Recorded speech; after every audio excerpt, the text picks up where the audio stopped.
one. Get these cans on. It says here that the internet can totally see you now. Oh no. The internet can see me? No, it can totally see you. Totally. Yeah. Like 3D? Oh, I know. So From all angles. Can they see my trucker hat? My American trucker hat? America?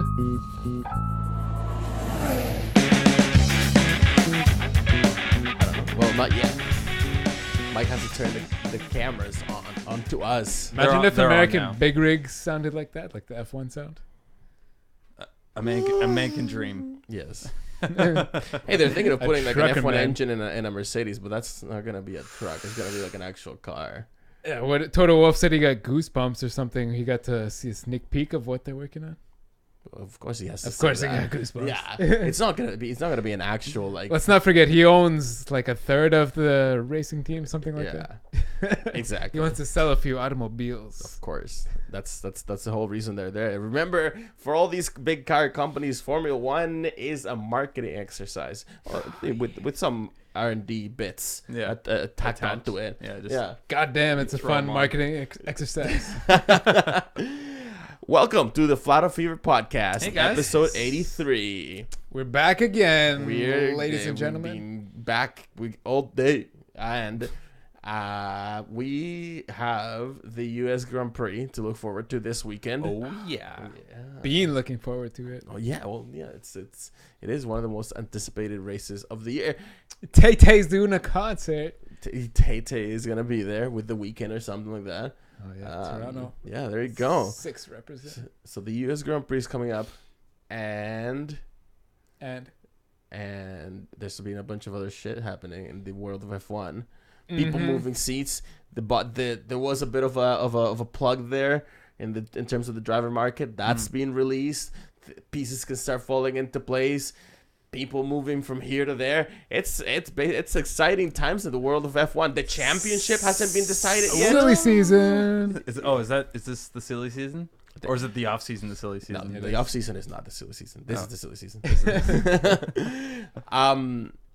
But yes, okay. So going to the US Grand Prix, we gotta talk about that because it is really cool that I was actually like, looking into this, and it's only happened 4 times, right? Like it's only been around This since is the 4th 2012. time.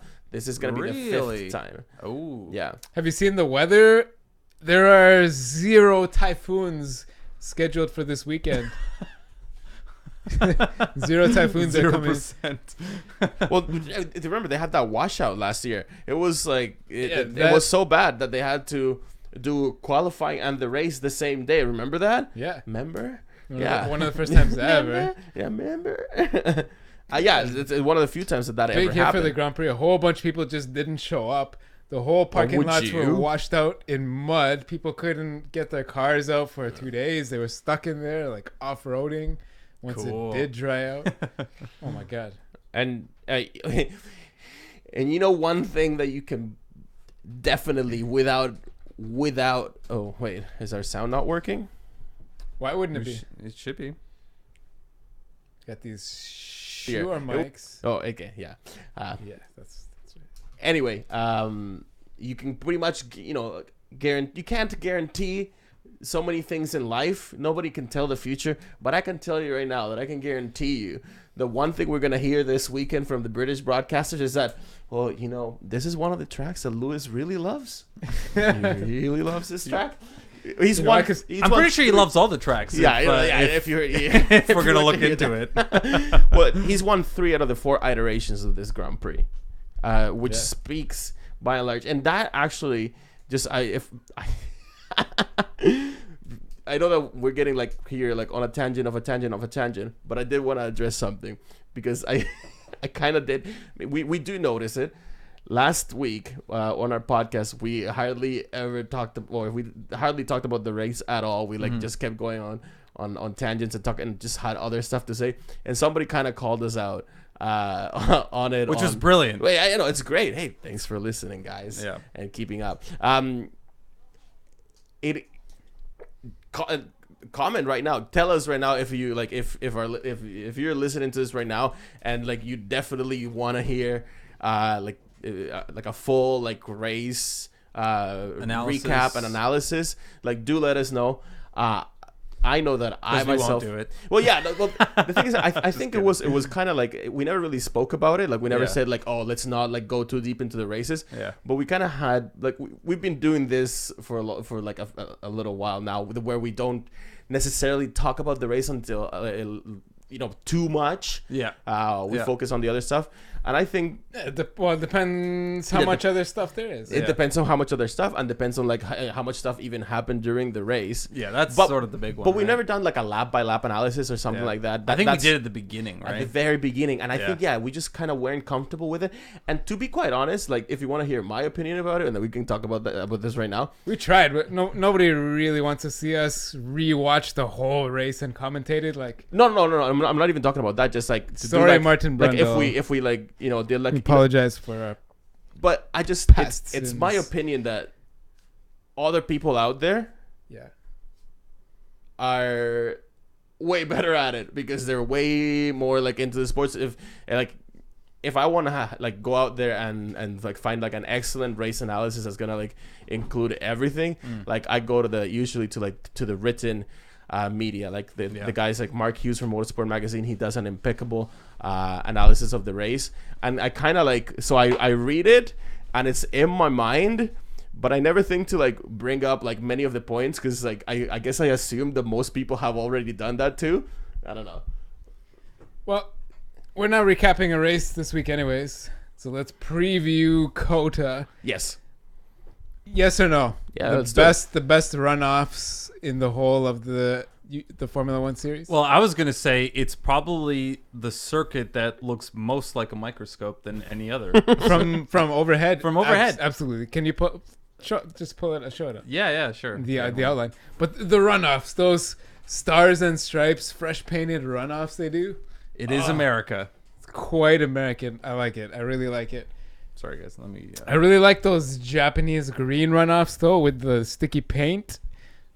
I really think that they could incorporate that. Like you could put some sticky blue, red, and white stars and stripes paint on the runoffs at COTA. If you don't think this looks like a goddamn microscope, I think you're insane. No, it looks like there's a little tray. That is a I wonder- microscope. this is where I you wonder if just- the people at Tilke like really like somebody must have come up with like the final ends and like they're like, do you know what that looks like? Yeah, but at least it's not bad. It's a cool track, and And it's it turned Looks like 11. an ergonomic microscope. Like it's got a hand grip. Turn 6, 7, 8. Those are finger holes. And I was gonna say at turn 11, that's where you just stab it into your eyeball. yeah, absolutely. Focus it up. And Sorry, I can throw up the drive. Yeah, do it. What we talk about this. Yeah. This is a great track, and I remember actually when the final schemes about we were talking about this in 2011, and when we were following like the construction and like the new pictures that came out of the track and like the plan about it, like from 2010, whenever like that kind of stuff started to come public, and I was like, you know what?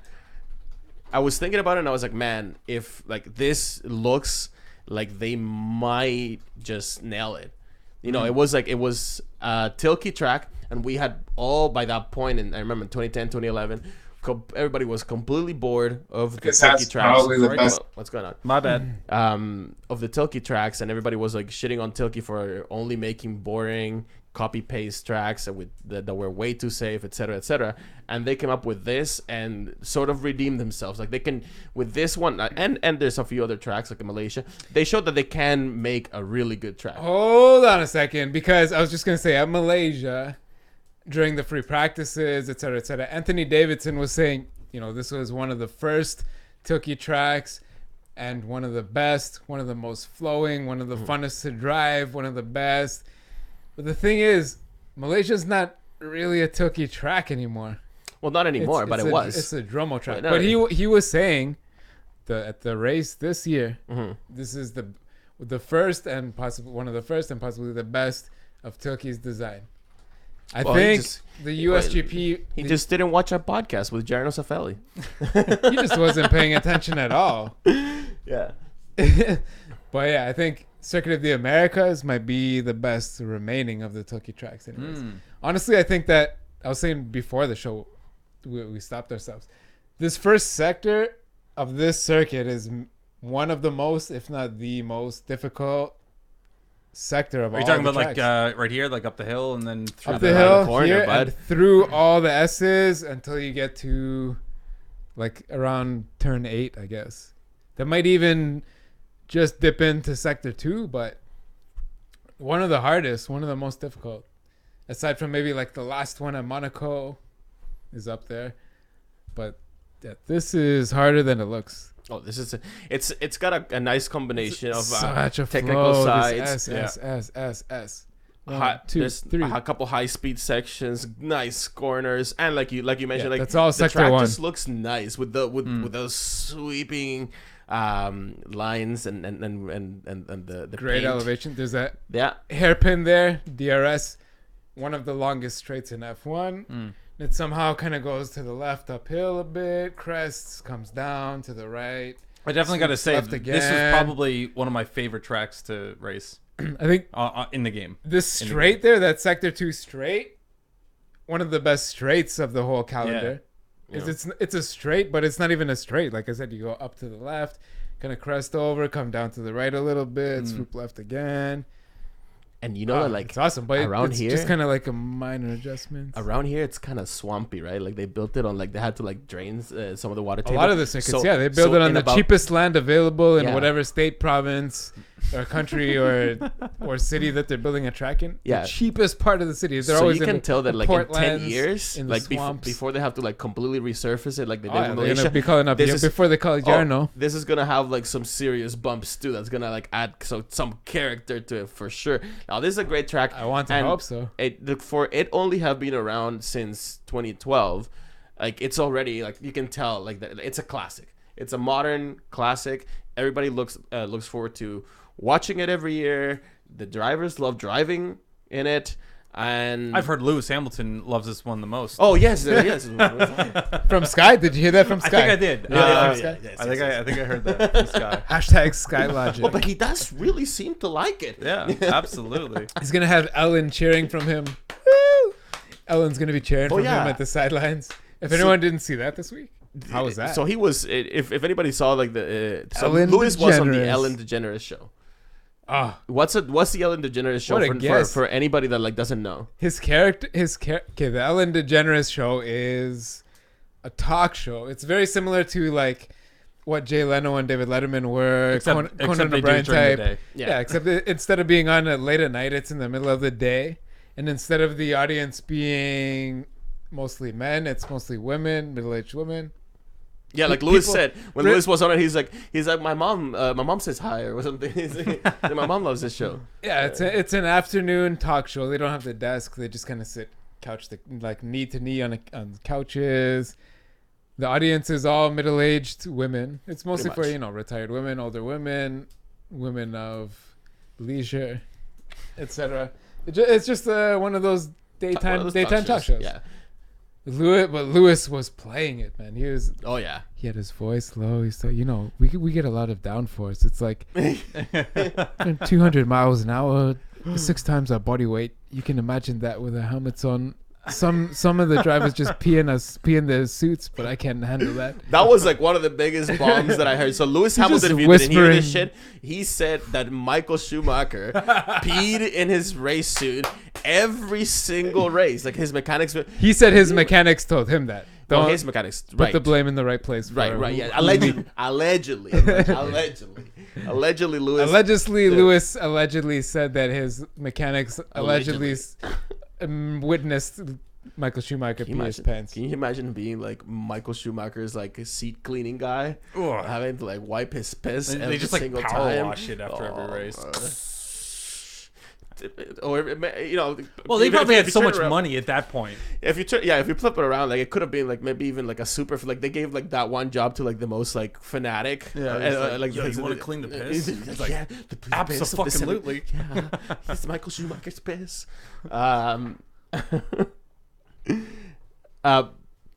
But yeah. Anyway, that was funny. Lewis like also like he did play like when Ellen asked him about like like how's the year or whatever, and he's like, the thing that I've been looking forward to the most all year is being on this show. Yeah. Sure, bud. That obviously got like a nice reaction from the So I wanted to. from the audience. I just want to mention this quick part of the video, which was this double stand thing here. Yeah.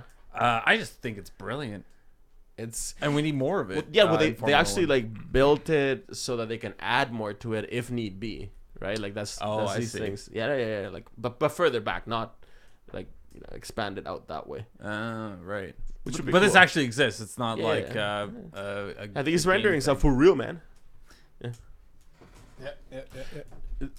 From what we Sorry. heard though, like so a lot of these stands around this circuit, Mhm. it's like some of them are permanent, but some of them are actually they just put up for F1. Like the Montreal Grand Prix one. Yeah, well the Montreal one doesn't have any permanent grandstands. It's all okay. temporary. It's all a public park. For Oh, most of that's the- right. Yeah. But here they mostly hold smaller races, American Series, etc. There's some motorcycles there sometimes. Tay GP2. and the Weekend don't normally just show up. So did you see? But so with at the beginning, because remember when they were first talking about this, they basically said that if you got your ticket for the U.S. Grand Prix, you got to see Taylor Swift, and everybody was making a big deal about that. And all of a sudden, somehow they went like backpedal on that hard and said, no, it's actually because it's not just Taylor Swift anymore. It's going to be like an actual show. You have to pay like another $100 It's or gonna so. be a festival, 20 bands, two Yeah. openers, How a much more do headliner. you have to like pay though? Did you see that? You looked into It that. was I forget last weekend. It was who was the other one? Like the Usher or something was playing on Saturday. Yeah, Who some was of that? Can you check that quick? I think Check it was the Usher. US Grand Prix. I'm pretty sure it was Usher. So Usher is gonna be playing. I think he's playing different after the night. qualifying. Yeah. He's playing on Saturday after qualifying, and then I think that was included.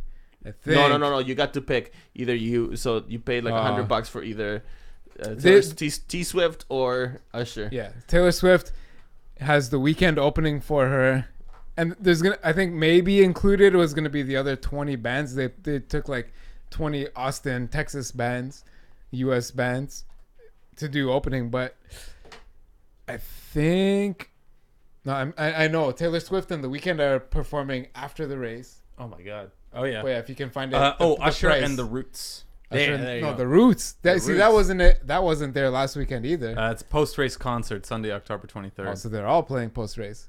Mm. They keep changing it up. Yeah. How much extra is the concert? Because they dug out. When they built it from the original circuit design, they dug out the amphitheater. Right. Yeah. They And were then they from expanded the it. get-go. Yeah. They thought this can double as a concert venue. I think they had a smaller one and they expanded it after the first or second year, but So not included with the ticket price anymore though. Sunday only general admission is $100. Yeah. On 100 top of the American. ticket. No, that is the ticket. Okay. That's Does just that GA, include- GA for the G- race. Does GA that, for but the that doesn't race. include the concert. That's what I'm saying. So on top of your paying for your ticket, you have to pay something extra to go to these whatever extra shows. Plus a charter bus to get Mm. to the circuit, or parking if you're driving. there. Yeah. Anyway, No. So no. All Sunday only tickets receive access to Usher and the Roots concert. Oh, but if you have weekend passes, You can go to the all. concert is more. I don't know. Who knows? This website. If you don't care about cars at all, maybe that's what those tickets were for. Yeah, maybe. For just like Just The to go Ellen- to the show. the Ellen fans in Austin who want to see Taylor Swift. They don't care about the race cars. They just want to see Taylor Swift. Yeah. Maybe that's who it's for.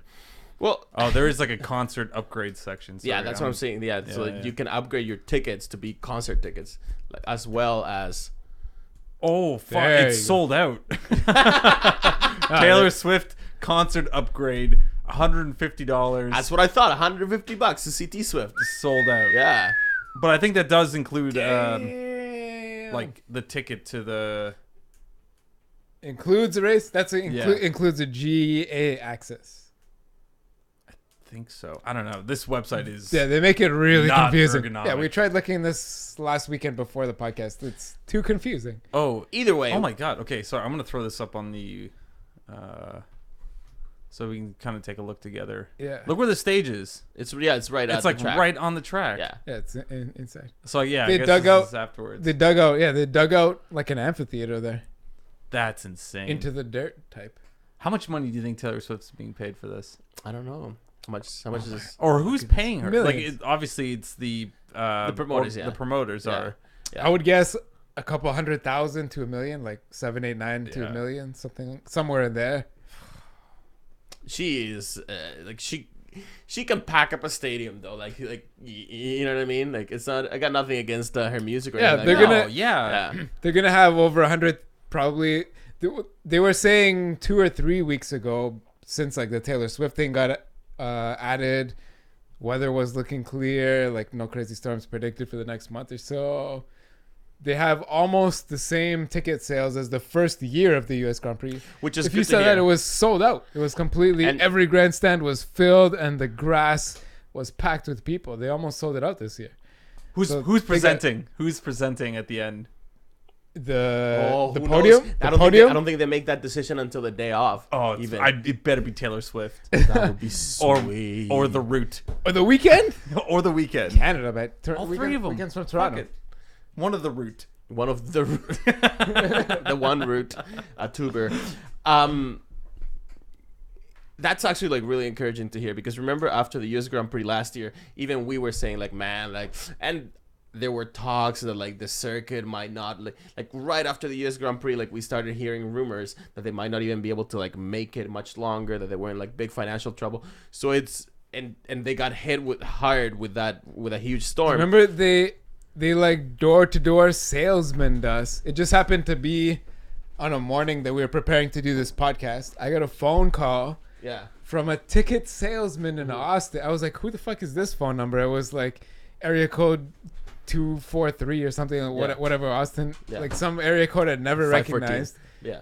Or something like that, yeah. I answered the phone. 512. I don't know. It was a number-to-number ticket salesman Yeah. from Austin. And like trying to be Begging like, us. hey, He's buy like, our man, ticket, you buy know, our ticket." it's the race is gonna be like in October. Tickets are like airplane tickets are cheap that time of year. You guys can make it down from Toronto. Like, Yeah. why don't you guys buy tickets? Like, Yes. I think Taylor Swift's gonna be there. He was hinting at it. At Oh that yeah, point. yeah. That back then he was He's like, you know, he was, we're it's gonna, not it's gonna be official some yet, kind but of. It's Taylor not a. Swift. Yeah, it's not official. We're gonna have some big concert. Names gonna be performing at this venue.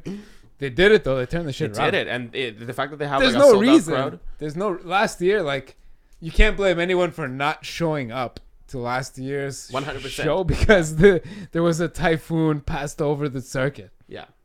A typhoon passed over the circuit. It was ridiculous, but they turned it Made for a around. It's great for race, real. actually. I'm excited. I'm really excited. And God bless Lewis Hamilton. Hopefully he gets on stage with Tay Tay, do a little featured song, something like that.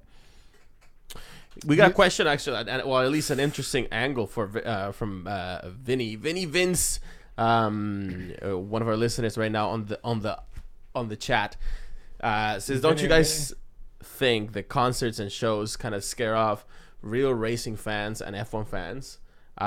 So maybe this way they're selling tickets, but the atmosphere during the race and qualifying might not be that great because there's gonna be some people that are there just for Taylor Swift." I think hell no.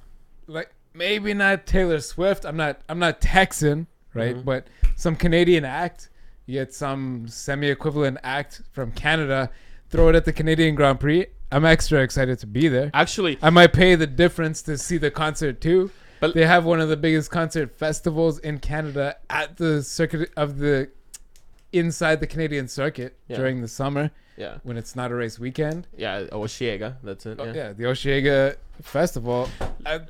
Listen, Vince, here. I disagree. Yeah, I kind of disagree with that. Like, I can see You might not be a Taylor Swift fan, but two points like that I have on this, because I think that next time you're making Even sweet if love to people- your woman, put on a weekend. even if Put on the weekend's first Yo. mixtape. even if people are only gonna show up there for Taylor Swift, and there's gonna be like a bunch of non-racing fans, let's say a bunch of 13-year-old girls show up just to see Tay Tay, right? And then all of a sudden they're there, but they're exposed to the F1 circus, to the cars going around, to the environment that happens in the races. And I'm not saying that all of them will like it, but let's say 1% do.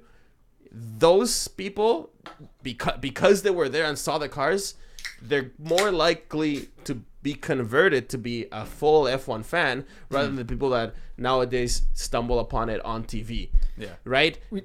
And so I think that from that point of view, I think it actually could be great if it's exposing at least a little part of the sport to a crowd that would have not otherwise like been faced with it. And as Mike, you experienced when you went to Montreal for the first time, seeing it live is a complete different show. And it's so much better. Thing, man.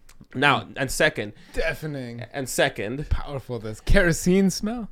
The other point that I have is that what they don't experience, what a lot of people don't experience when they go to an F1 track, is like the environment that, for example, we're lucky to have in Montreal, where the city puts on an amazing show. I heard that Singapore does the same. Like the whole city just really absorbs the show, right?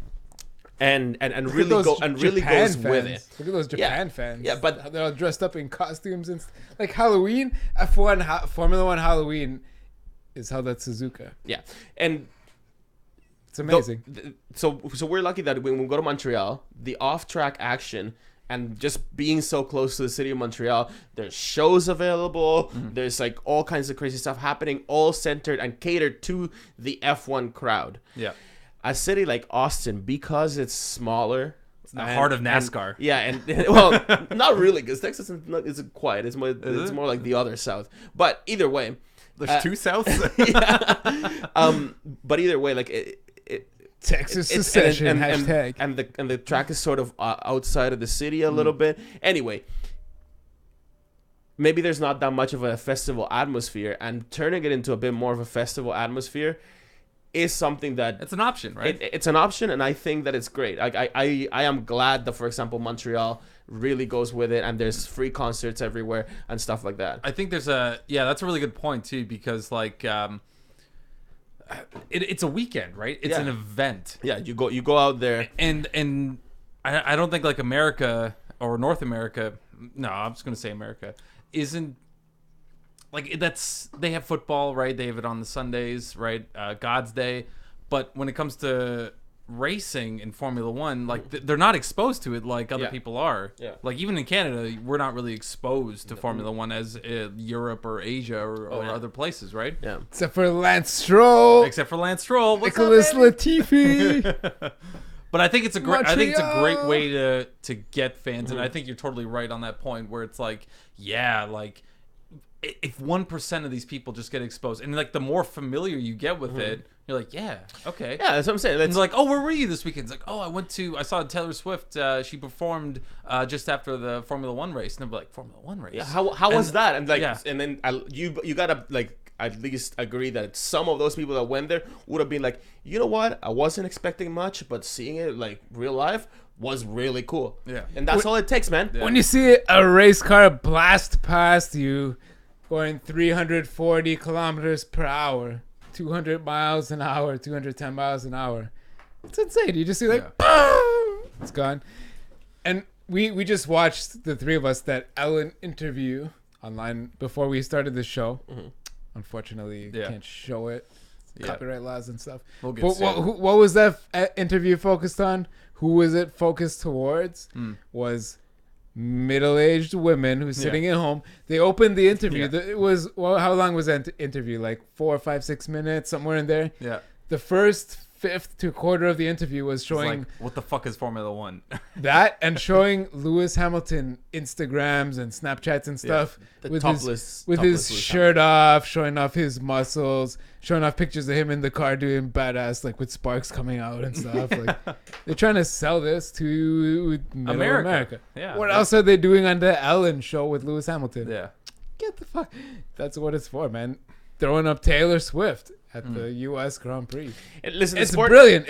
It's brilliant. My mind is blown. The sport needs. I never heard a Taylor Swift song, to be honest, but my mind is blown. I'm sure you have in the background at some point, because sometimes he's hard to escape.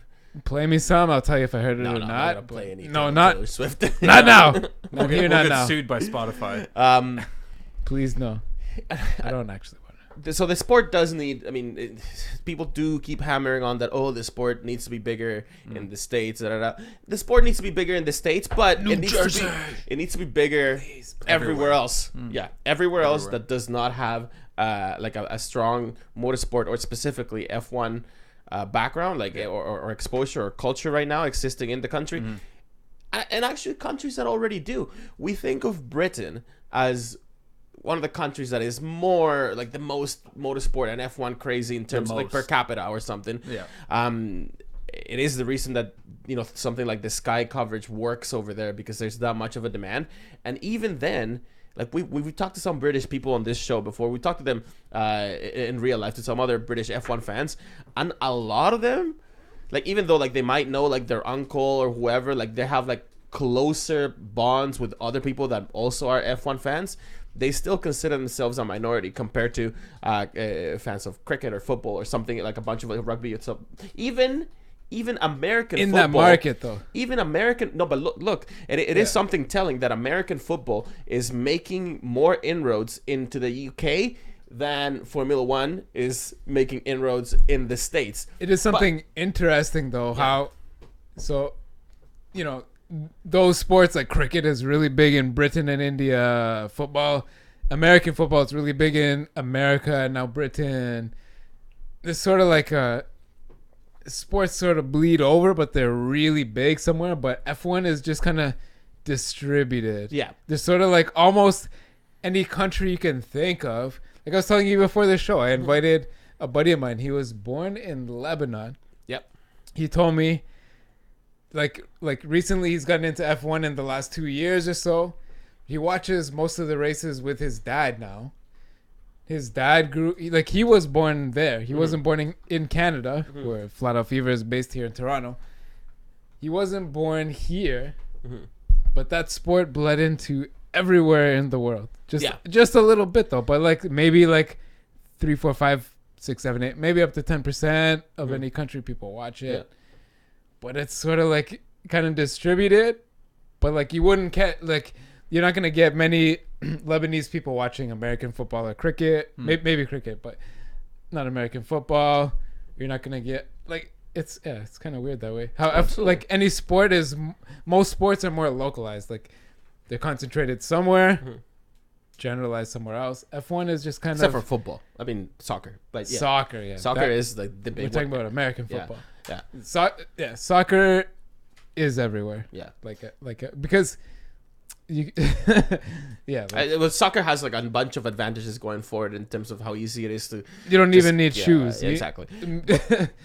Here's one thing though, because Mario Andretti recently came out, and he was talking about how, you know, he's a great guy, but he can't. It's my opinion that all these guys, they're too much into like the establishment. They're too much. They're thinking too much like the old ways, and he's saying, you know, there needs to be like a search for like the next American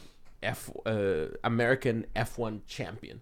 Like there needs to be another American F1 legend. You know, you know, I like Rossi. I like his attitude, and a lot of people are like super behind him. But he is not championship winning material. I'm sorry to say so, unless don't forget he's to any American fans or whatever. I like to stay unbiased, but yeah, he's just not there right now. Yeah, maybe not there right now. There's no reason. Right, like he won the Indy 500. Yeah, he's got a career there. Like push for Indy for a year, win the championship, and move back up. Or not even, because he may not even have a reason to. Be like, fucking, I'm American. Like maybe he's like, and maybe what he can do exactly. Trucker hat. Maybe as far as he can get is victory in IndyCar, he realizes that's good. That's his level.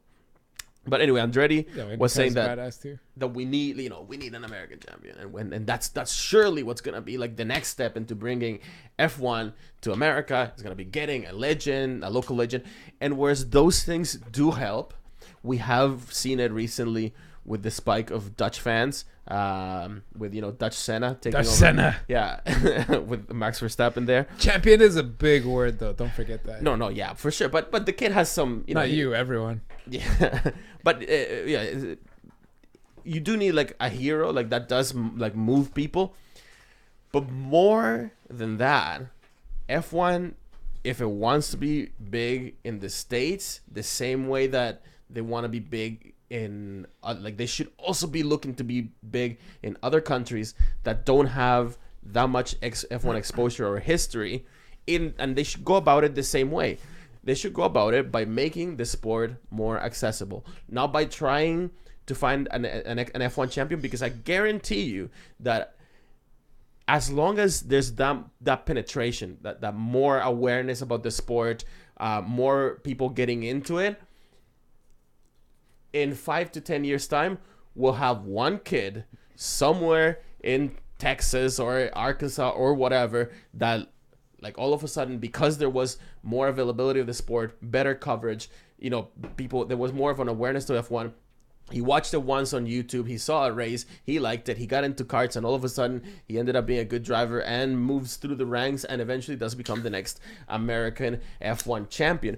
But the infrastructure, to get that to even occur to somebody in the first place has to be there first. There has to be more penetration everywhere, though, not just in the States. Has to be more. There has to be more in the States. That's a pun if I ever heard one. But no, I don't know. I agree. But penetrating into the masses in a way, like Taylor Swift is the way to do it. Pulling in Usher and The Weeknd and The Roots, Austin bands, getting people to come check this out, man. Like you been to NASCAR, like come see this. People will go. Absolutely. Yeah. And another thing that Lewis was making the news recently is because it came out that he's going to be in the Thursday press conference, right? He's gonna be and look at the way That's not what I thought you were gonna say. Some of the piece of shit media out there, the way that they try to like frame it is like, I think the headline in one publication was something like, Lewis gets put in the spotlight again. They're trying to shove him back in the spotlight and see how he does. To watch him crumble. Yeah, Lewis in the spotlight after his comments against the media. He's back, chosen by the FIA to be. No, let me get. He's obviously so comfortable being in a camera. Yeah, but listen, that's what he does. Yeah, number one, he's not putting. That's putting. who he's become. Yeah, he's the star. He's F1's biggest star right now. Probably. I wish there should be more. Like, people are criticizing him for being a bitch and stuff. There should be more. Like, why isn't more drivers on button? Any of them, any of the other 21 drivers, could and should be on button, and why not? But they would all be sitting there like, oh, like I like to drive really fast from my town. I started off driving go-karts with whatever. They'd all be sitting there like crumbling, I think. I really do. Well, there's a handful. 2 or 3 of them would be like sitting up, like he is embracing that. Like, I can't believe I'm here. My mom loves this show. Like, like that's great, man. Like, people are criticizing him for no reason. Whether or not you like his driving or Mercedes, you hate Mercedes dominance or any of that shit. The other thing is that regardless, silliness. What one thing I want to like establish here about this putting him in the spotlight thing came out as a result of what happened at the Japanese Grand Prix press conference when he was texting, right? And since then, someone like Snapchatting dog faces and stuff. Since then, some of like the more established F1 journalists, or like some established F1 journalists, especially from the print media, have been just bashing him, calling him snap brat, like things like that. Very poor taste, I find. And just complaining that he doesn't care about their jobs and he doesn't care about the fans or whatever. Whether you appreciate that or not now, they're editorializing their headlines to kind of bring like, oh yeah, he's being put in the spotlight by the FIA. No, he's not. He's always been there in the pre-US Grand Prix press conference, because he's won the race so many times before. You can expect Lewis, or if it was if it was another race, and in recent history, let's say Nico Rosberg had a history of winning that race the previous few years, they put Nico Rosberg there. It is simply Lewis is there because he's a very recognizable, or like at least in terms of F1, he's the most recognizable figure in America, and he's won there the most times. So it only makes sense that they'll bring him to the press conference. This is not like, the FIA trying to like shine a spotlight on him and like, to hold him accountable. Let's see how he behaves this time. Come on, get your head out of your asses, print media. Yeah, it's like my brother thinks I'm retarded for caring about F1. But he knows who Lewis Hamilton is. Yeah, he knows who Lewis Hamilton is, and he'd be like, "Oh, did you hear this about Lewis Hamilton?" Like, to relate. But he heard it from somewhere. Oh, yeah. And knows, like, oh, I recognize that name. Boom. My ex-girlfriend did the same thing. Like, oh, who? Lewis, I saw Lewis on Instagram or whatever, with Rihanna. He's doing this with Drake and stuff. Like, yeah. Because he's getting out there. No other driver's doing that. Or to the same extent. Yeah. Whether or not they want to, they're not. And that, hashtag 2016. Do it or don't. But Lewis is beating everyone on that front. And so people are actually... Rosberg tweets all pictures with his baby and his baby mama. Well, that's all right. Yeah, that may be what he's into. It. That's all right. Okay, but so and here's the other thing. So Lewis is getting... Sorry, people with kids. I have a cat. But Lewis is giving the people in a weird way, like some of what his, like at least a big section of what his fans are. He's giving them exactly what he wants. He's showing them pictures of what he does, sitting on top of his private plane, of him, getting with rumors of getting together with Drake and doing a music collaboration. That picture on the plane looked like the antenna was about to go up his ass, straight up his ass. Well, maybe he didn't consider that angle, but he did. He didn't take that picture for sure. But anyway, like, so he's basically bypassing the print media or what any kind of media and giving like snapshots of his life and what he's been up to and keeping people up to date with where he's at in life and what he's doing outside of the F1 track directly from him to the fans, right? No need to go through any news outlet, no need to go through any journalist. Boom, bypass that. And if that's the future of at least that side of the media, and because Lewis is doing this and he's not paying attention so much to what's really a really boring old trite style of the press conferences, until Thursday, I think that's I don't see the evil in that. Like, as not to the same point that some people have, taking it way overboard. Yeah. He's doing this, and if that's eventually gonna get rid of some people's jobs, like like the people that like were used to like only writing like just really pulp articles like about celebrity gossip and shit like that. If this kind of stuff is getting rid of those jobs, I honestly don't care. What do you think on Thursday though? Okay, so Lewis invited to the drivers' Thursday press conference. Is he gonna bust out the Snapchat or not? I hope so. Obviously going to be on the front row. I hope. Most likely going to be in the center seat. Going to be asked the first question. Yeah. Is he going to bust out the Snapchat, or is he going to be like, all right, like recognize what the US Grand Prix is trying to do with Taylor Swift, etc. He's going to be doing some snaps with Taylor Swift. Yeah. You know that. Look at this. This is an Instagram from Toronto with the champagne poppy. Drake. AKA Drake at Champagne Poppy. Okay, last week, the week before, I tweeted a picture. Lewis was on the cover of a fashion magazine wearing a cowboy hat. That's right. That's right. Wearing a cowboy hat, and I said he looks ridiculous. Like, my joke was that the US Grand Prix is in a couple weeks, and Halloween's not for a week, at least past that. Here he is sitting at a table full of his friends or whatever. At a restaurant in Toronto, apparently. He's wearing the same fucking cowboy hat. Well, he's wearing it out in public with his friends. I don't think this is a cowboy hat. I think this hat has I think it's just a different hat, but I think that's hat. the same hat, man. It's It might be pretty the close. same hat, but it's not a cowboy hat per se. It might be a different. What do you call that? I have no idea what Okay, it dude, call it, I've but never seen you wear one of those. I've never seen Mike. You don't have any cowboy hats. Not that you know of. Dude, What do you that's call not- that? A Stetson? I have a some gallon, sexual No, cowboy like, a hats. gallon I hat. don't think it's either of those. A I think half-gallon hat. this hat has a particular. All I'm saying is that this hat has This a is a particular full name, and brim. it's not a cowboy hat. It's got a 360 brim with the fucking with the finger molded. You know, like the three finger, like how you do this. Like It's for video watchers, you can see me doing this.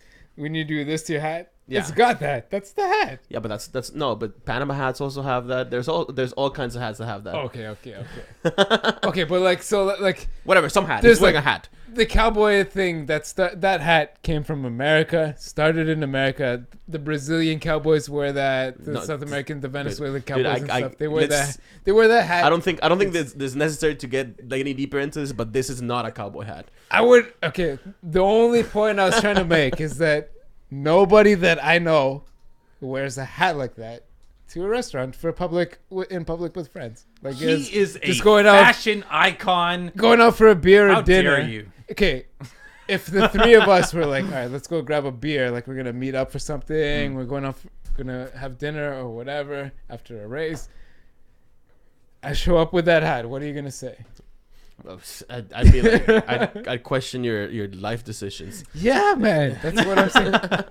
Yeah, but if we all went there and then like Drake was there and he was wearing a cowboy hat, you wouldn't question it. No, I wouldn't say second. anything. Nah, but You it wouldn't question the second because they're like they're in the upper class. Well, no, man. Lewis wants to build that style for himself, right? Like Lewis he has more wears, money like, than Drake. He wears like the crazy glasses, whatever. Anyway, Lewis got that money angle on Drake now. He's the third or fourth highest paid athlete in the entire world. While we're on this, can we just pull up those other two stupid tweets and get them out of the way? Yeah, right but underneath more- the Lewis okay, Drake tweet. I will. But yeah, people are now interested to hear about Call of Duty, and I actually want to talk about that. So that's what people are talking about that too. on the chat. Yeah, this one we can get out of the way in 2 seconds. Lewis was at a Raptors game, Toronto Raptors, and I didn't even know that started, to be honest. Yeah, I don't know. I don't give a shit about basketball either. Anyways, He also like the Raps mascot yeah, knows who he is. Okay, this is the same helicopter that Barack Obama flies around in. The president of the United States. That's called the Air Force One chopper. Look at that helicopter. The CN Tower is behind it. He's doing the blessed pose. Hot up in the 6 right now. It was very warm a few days ago. It was like 22 degrees. It's October. It was 22 degrees. That's It's the amazing. Toronto Island. That's on the island Yeah. airport. Yeah. The blades look like sabers. Yeah, Lewis those Hamilton places are flew in. like You sword. could stand up in that helicopter and walk around. Look how That's a huge Jumping helicopter. jacks. the cabin, not the pilot's room. The cabin of that chopper is 3 times this room. It's this room plus the bathroom behind that wall and the living room behind it, almost all included in one. What do you think? Like, It's ridiculous. what do you think? What do you think it'll take for Lewis to like, to convince Lewis to next time that he's in Toronto to come and have a beer with us? Yo, Mike, you gotta chop that apple tree down in your backyard so we can fit that chopper in there. If Lewis could land, if we could guarantee that Lewis could land that chopper in the alley plus your backyard behind this house, clear out the alley, chop down the apple tree, I think we could get him to drop by for a beer. For one beer. Maybe that a happens- glass of wine. Maybe it would have to be wine. I'm not sure. We'll all wear cowboy hats. But yeah, no, he's Look gonna at get that chopper, man. he's gonna get digitized into a video game. You could take a shit on that helicopter. That thing has its own bathroom. My goodness. This is really good quality content here. Thank you for everybody to tune in to Flat Out Fever. This is the kind of stuff that you can expect week in and week out. This is Lewis Hamilton Sorry, my phone's ringing. in Apologies. in the game. Ah, look at that. It kind of looks like him. It that's just pretty- almost kind of doesn't. That's a pretty damn realistic like face, at least. Yeah, it's realistic, but I think they gave him like a bigger body than he actually has. Yeah. Like At least that suit, like look at that kid. His right thigh, that pistol mount. Lewis has never He's never worn that. No. Not to a race. His left leg is probably stronger than his right, pressing that brake pedal though. Mike, just for people like me, Yeah. You're a video games guy. Yes. I understand. What's Call of the Duty? games. Call of Duty is a first-person shooter, originally taking place during World War II, and then slowly migrated into the future. I actually played most of them, for the most part. Some of them I didn't finish, but the newest, the most recent one. There's two developers that sort of like one developer does like one iteration, the other one does the other, and then while the other one is working on it, they kind of switch off the roles. Right. Okay, and So this particular game, Yeah. Infinite Warfare, I heard, so it's set in space or something. Probably. Yeah. Aliens. I don't. The last one, like the last two, I think the last one was not on PS3, but the last two that were on the PlayStation 3, I'm still way back in the past. I played both of those. Yeah, one of them goes to space, like one of the missions. Well, the last one had You're a hidden space CIA. unit. You're some kind of CIA covert ops agent. You go up to not the ISS, not the International Space Station, but like the CIA's version of the space station that nobody knows about. It's the Black Knight. Yeah, you kind of go up there. And now Lewis Hamilton's in this game. So do you think they're gonna make him like a playable character, or like Oh, yeah, He could be- I mean, He's a full character. Like if you look this up, you can see him in the studio with the motion. right? detector suit. They motion tracked him. They got all that sort of He stuff. But full like, on as long as they acted. have the model, They they can can make make anything him with do it, it. yeah. What I'd be curious to find out is if he had any voice lines, Yo. I'm Can you or imagine? someone Almost- else gonna do. The almost voice. certain that he does. And if you go like, okay, I promised I wouldn't say anything about the UFC and this podcast anymore, but it's kind of weird because so everyone's giving Lewis Hamilton like, oh fuck Lewis, he's in a video game. I'm never playing that. How did he get in there? Like I I'm don't never even- even watching F1 anymore. You look at this, it's the same thing, right?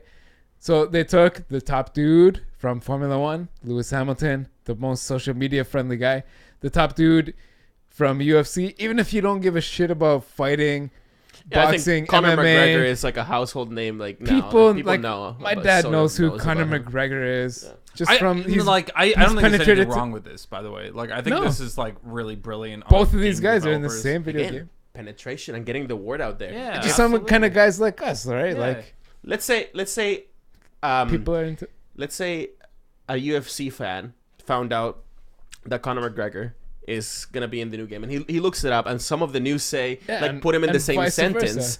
as Lewis Hamilton. Yeah. This guy, whoever, like even if 1% of the people that did that then checked out who is this Lewis Hamilton? Oh, Formula One, bing, that It's like already. vice versa, yeah. This is the kind of The F1 fans that check this, that turn off this podcast if I say UFC or MMA, or if you guys do.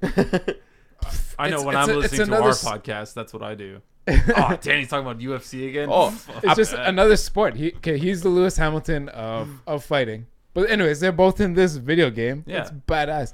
And I think brilliant. Anybody, Yeah. whether it's a celebrity or not, that you see in any modern video game, they're motion captured.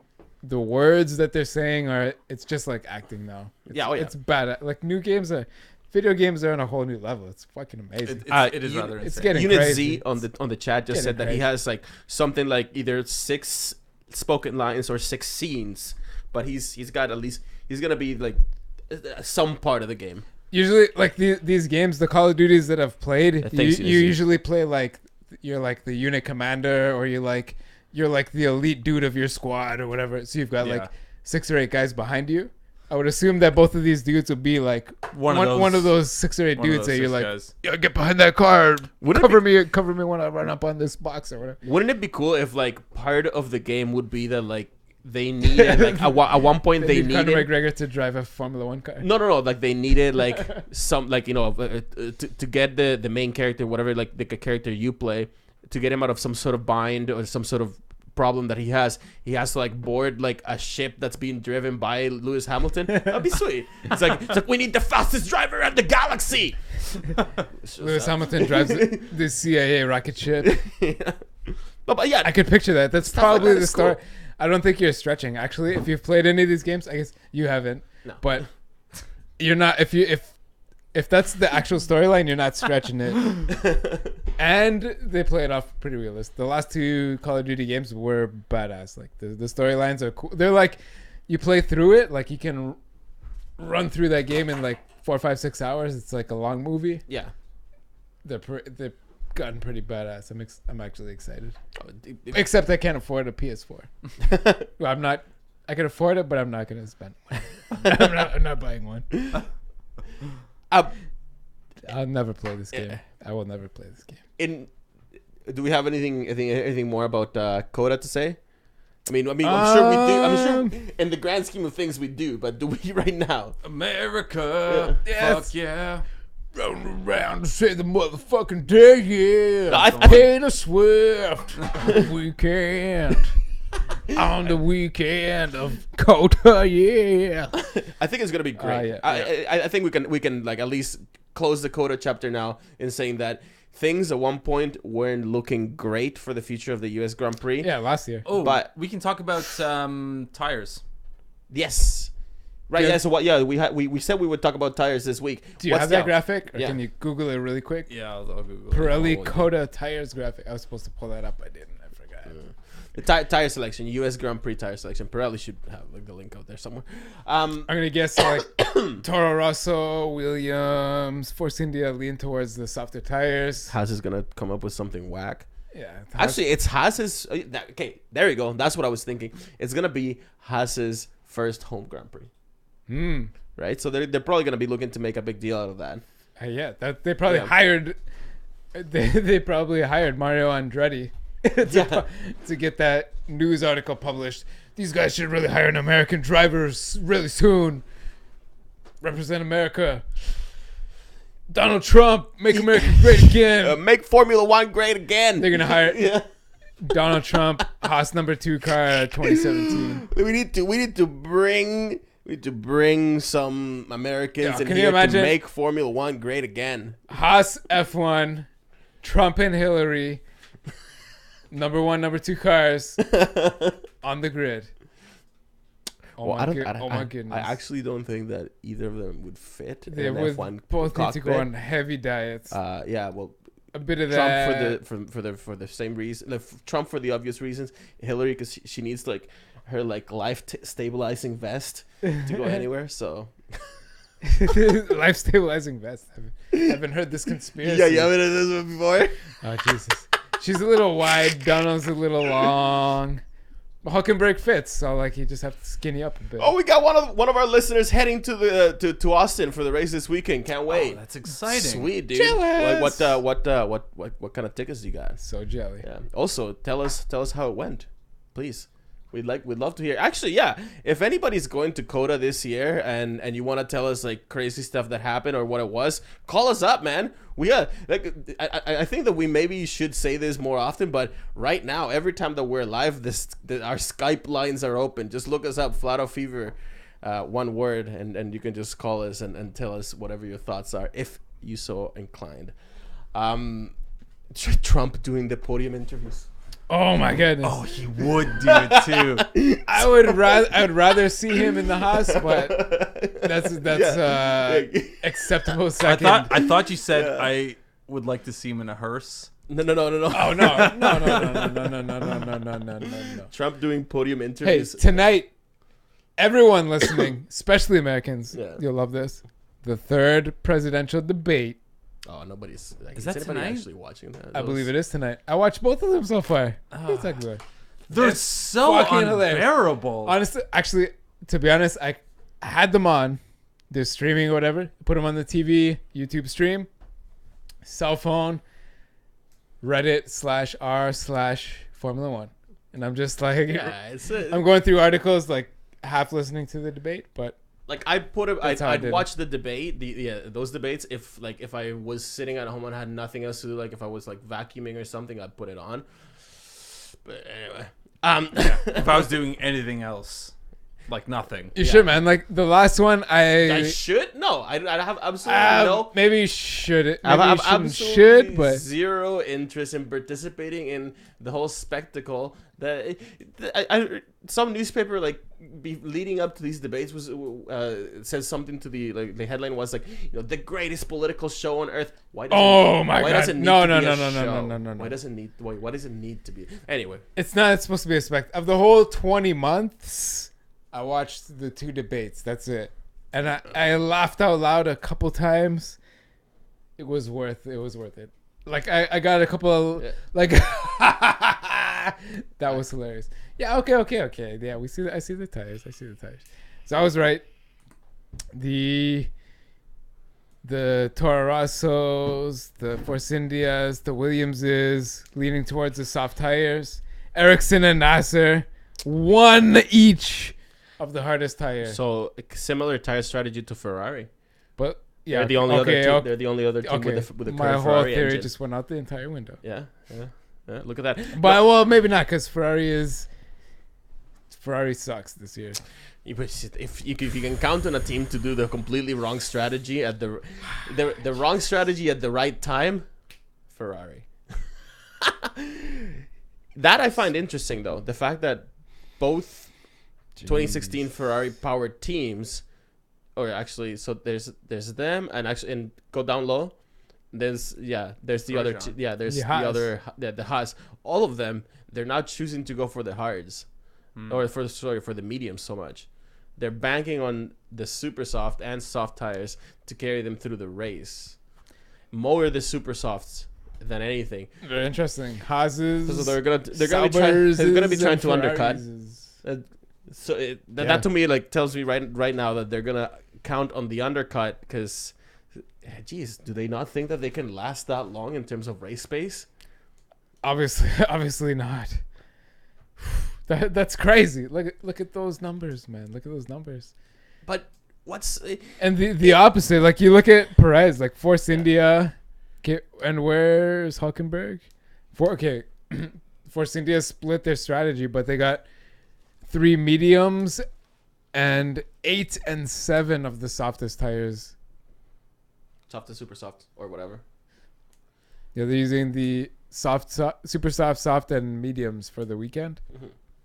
But yeah, Jesus, yeah, Ferrari's leaning hard towards the softest tire. That's all they can do, man. Okay, so I think that Sergio Perez really explains here kind of what one optimal undercut strategy would be. Look, so they gave him 8 of the softest tires, and then 3 of the medium tires, suggesting that he might choose to do the first, at least the first couple stints with the super softs, and then switch to the mediums to finish the race. And he's a guy that can do it, and he has a skill. He can nurse the tires and whatnot. Perez and Hulkenberg, they split the strategy though, like 2 mediums, 3 mediums, or 2 softs and 3 softs, 8 super softs and 7 super softs between Perez and Hulkenberg. So Perez having the most super softs. Right. Yeah. Giving him the softer advantage. Actually, I think he has the most super softs of any other driver. Go up and down this. They're hedging their bets so that for their car, the softer tire is better for them. Yeah, he's the but only they one that don't has know 8 if it's sets. the soft or the super soft. 'Cause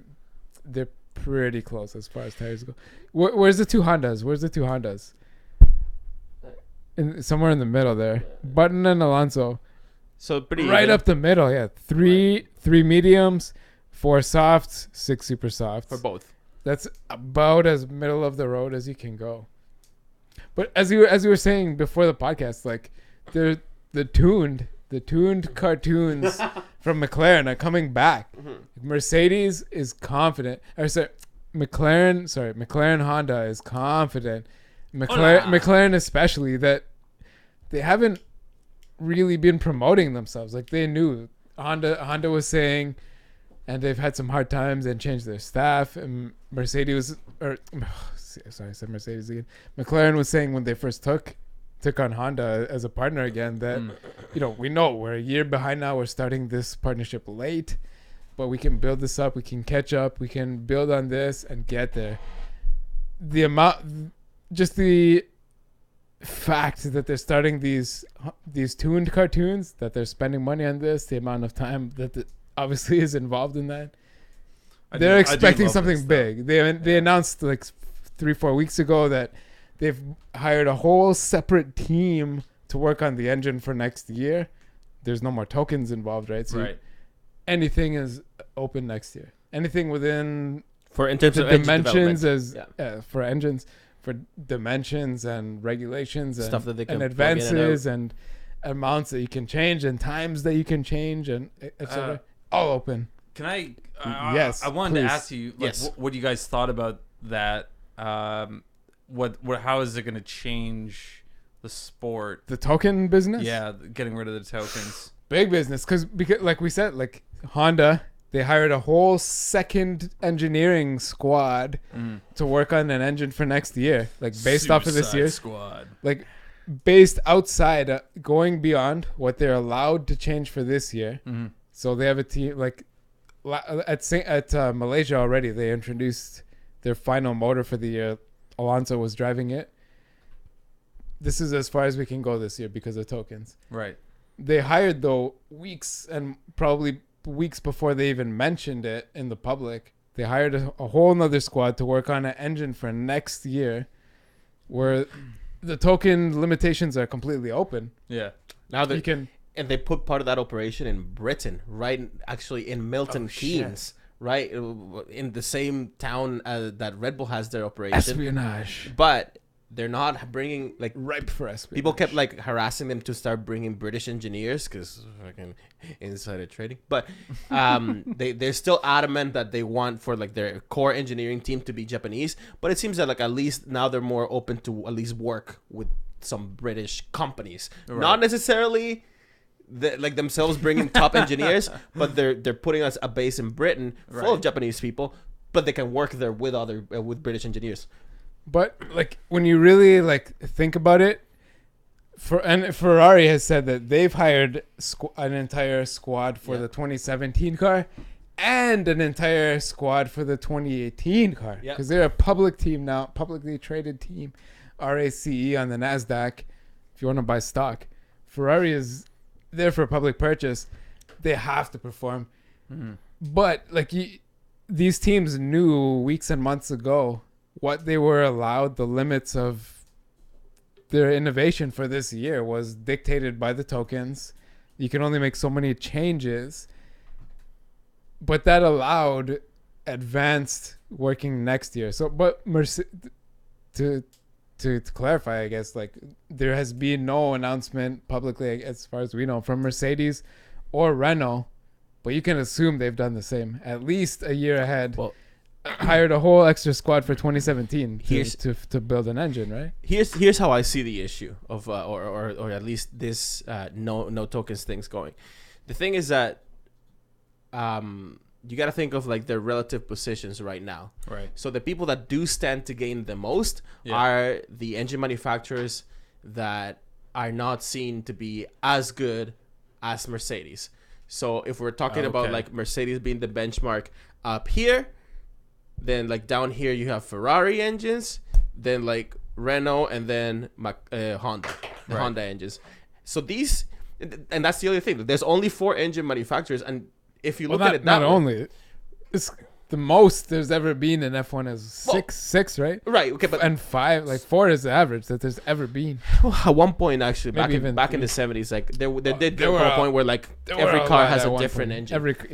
But that's a different. Let's say so there's 4 engine manufacturers, and if you can say that the ones that are like further like down the totem pole from the Mercedes, like in terms of relative power right now, they have the most to gain. Right. But in this particular case, and this is what to me is going to make it interesting, is that we're not talking about one manufacturer being like stuck at the bottom or two. No, we're talking about most of them. It's widely known right now that the Mercedes engines are just the best and way better than the second best, which arguably could be Ferrari, but who knows?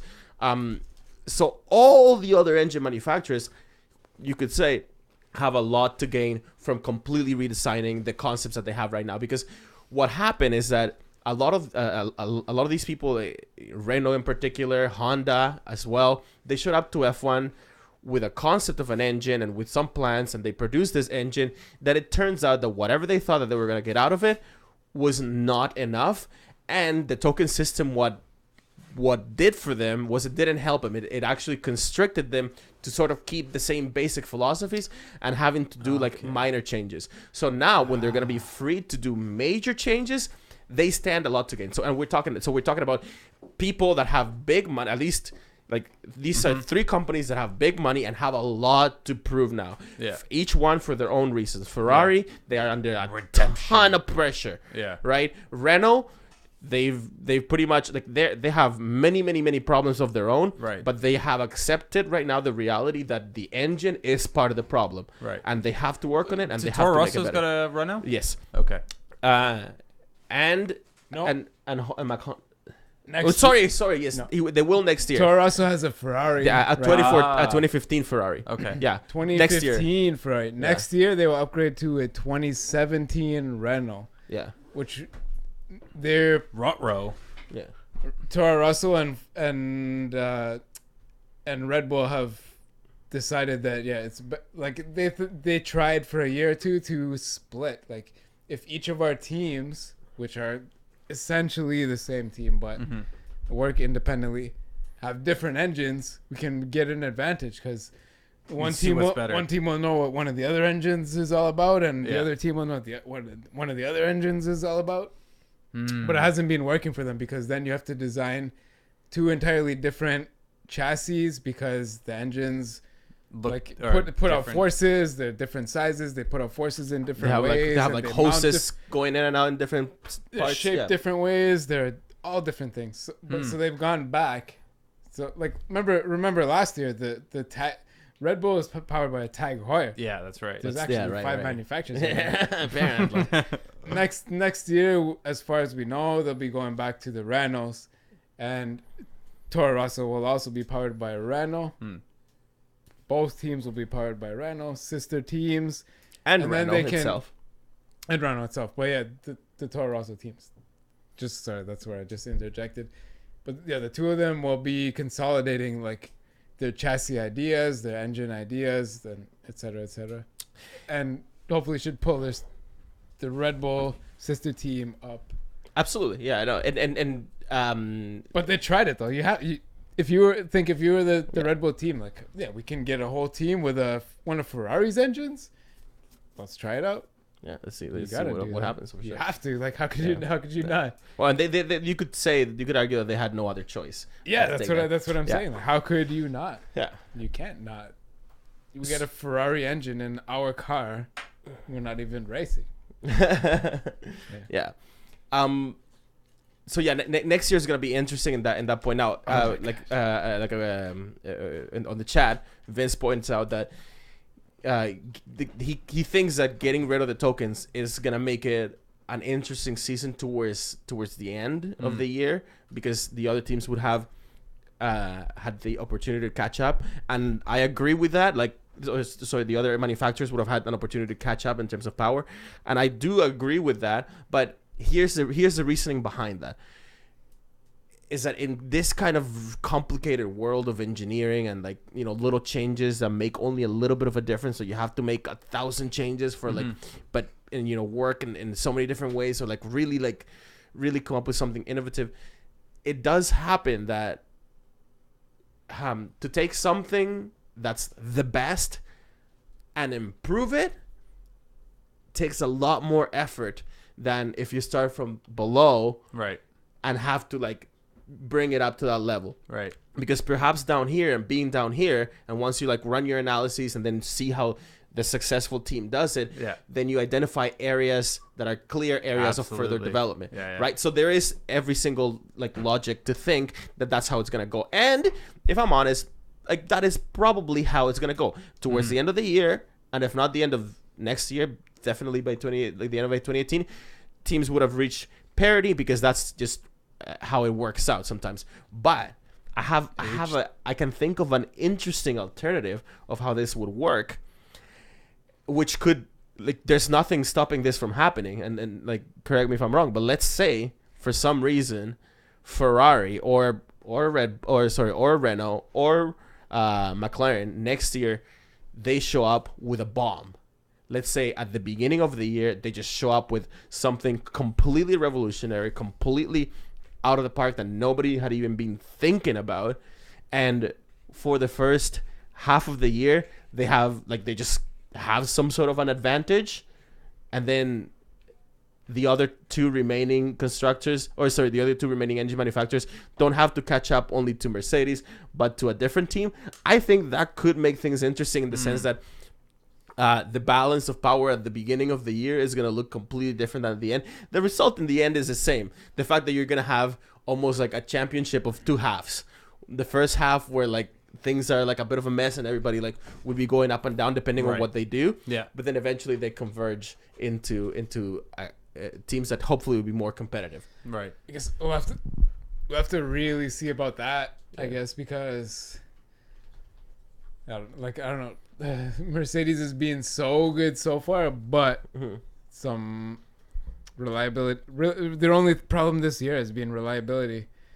The one race, Barcelona, where the Lewis and Rosberg crashed each other out, but their only problem has been a little bit of reliability. Yeah.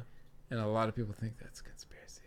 Of course they do. You gotta feed that a little bit. Yeah, of course.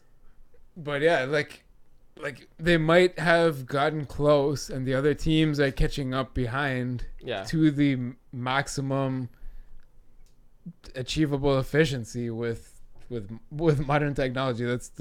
They're really close. Like wasn't it this Mercedes F1 engine was the first gas-powered machine on Earth to reach more than 50% reliability? 40. I think it was 40. 40? No, I think it was 50. No, I think it was past 49. They got more than half. No, it was like the first to get 40% thermal efficiency. Reliability. I thought it was reliability 50. Sorry, I said reliability. I meant efficiency. Wasn't it 49? Efficiency, 50 efficiency is like crazy. Like nobody's ever heard that. Well, no one's ever heard of this Mercedes engine as the highest. But it was not quite 50, no. What? Okay.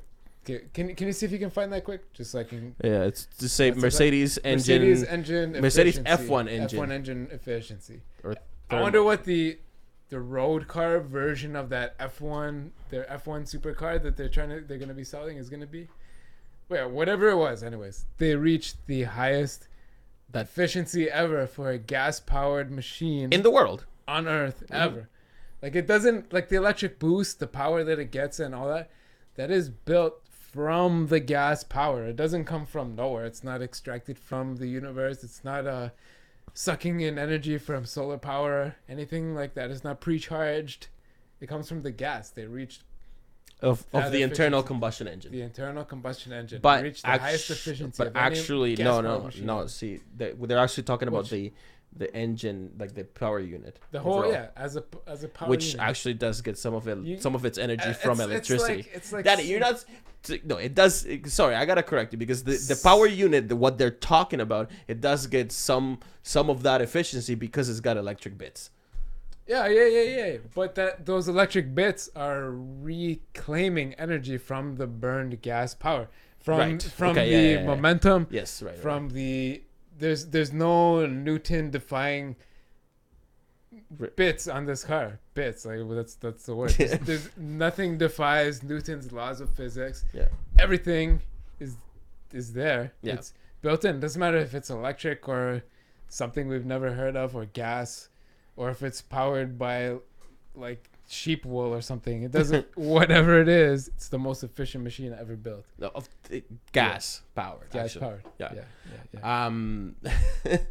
Okay. We gotta get super technical. Oh, I mean, of course. It's a gas powered machine. Like, what do you expect? No, it's amazing and it's insane. I think that the road most car electric powered stuff gets its original energy from gas, anyways. Yeah, coal, whether or not they plants tell you or whatever. It's from solar or not.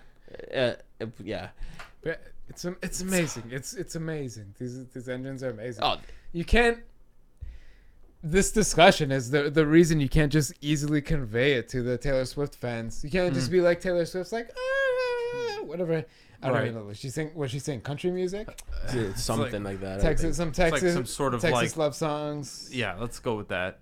She can't convey the efficiency of the Mercedes F1 power unit in her songs on stage. It's just Hey, one it's of not those- it's not one it's of not those, easy like, to chew, and that's Liberty. one of the This problems. is Well, what that one of Liberty the Media is. challenges. This is what One Liberty of the Media challenges. Yeah, is here for. Chase Carey. you gotta just sit together. Give Bernie Ecclestone a slap. Warm him up to some of this social media stuff, and we can start to explain these things. Oh, absolutely, but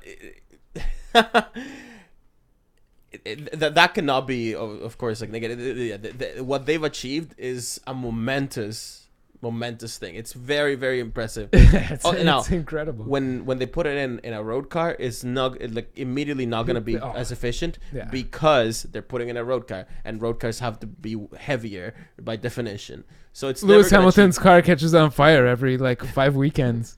You can't buy a car for like a $900,000 Mercedes, and flames Yeah. come. Like it would Actually, look yeah, really a lot cool. of- Like it would look really cool if flames were coming out of the exhaust pipe of your car. It looks cool. The 918 has that. 19. Yeah. But you don't want that and then you have to hop out and do the Jesus you pray into Jesus position. The whole thing burns down. You need to call the fire department. The marshals come, and the road car is going to be nothing like Lewis Hamilton. Well, Rosberg's they're gonna use the logic that it has an F1 engine to sell, but it's not gonna be anything like it. No. Yeah. I gotta pee. You got this. Yeah, we were talking about McLaren recently, and just now, and there are news got this. coming out from McLaren that the main guy, the chief, the CEO, Ronald. We're talking about good old Ronnie, Yeah. the guy that's his way of talking to the media is so obfuscated, so obscure, that people use the term, in F1 people use the term Ron speak to define when somebody's trying to be overly verbose with their answers, right? Yeah. So he, like if he had to like describe a chicken, he'd probably like call it like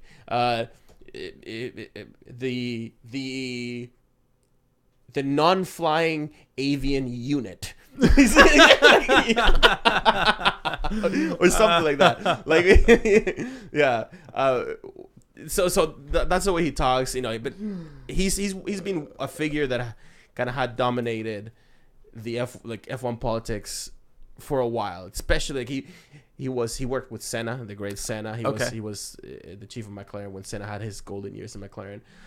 He's been around like for even longer than that, but the whole point is that back in the day, back when F1 was getting into its own as a sport, really, like the years when Bernie was out there wheeling and dealing and things were happening in the F1 world.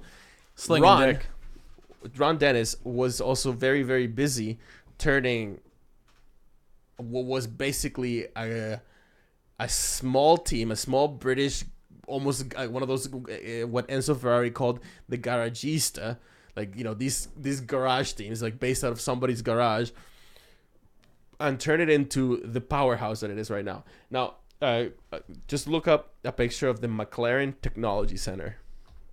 Like, so he took a team that started in a garage somewhere in the middle of Britain and built this almost like an evil. Yeah, this is it's the evil lair. Yeah, it's like an evil lair looking thing. Their headquarters is badass. I've seen Yeah. a couple like mini It looks like documentaries something out of the like Top Bond Gear, comic. Top Gear's been over there. Yeah, Like you go, it's hidden behind the highway over a hill of grass. yeah.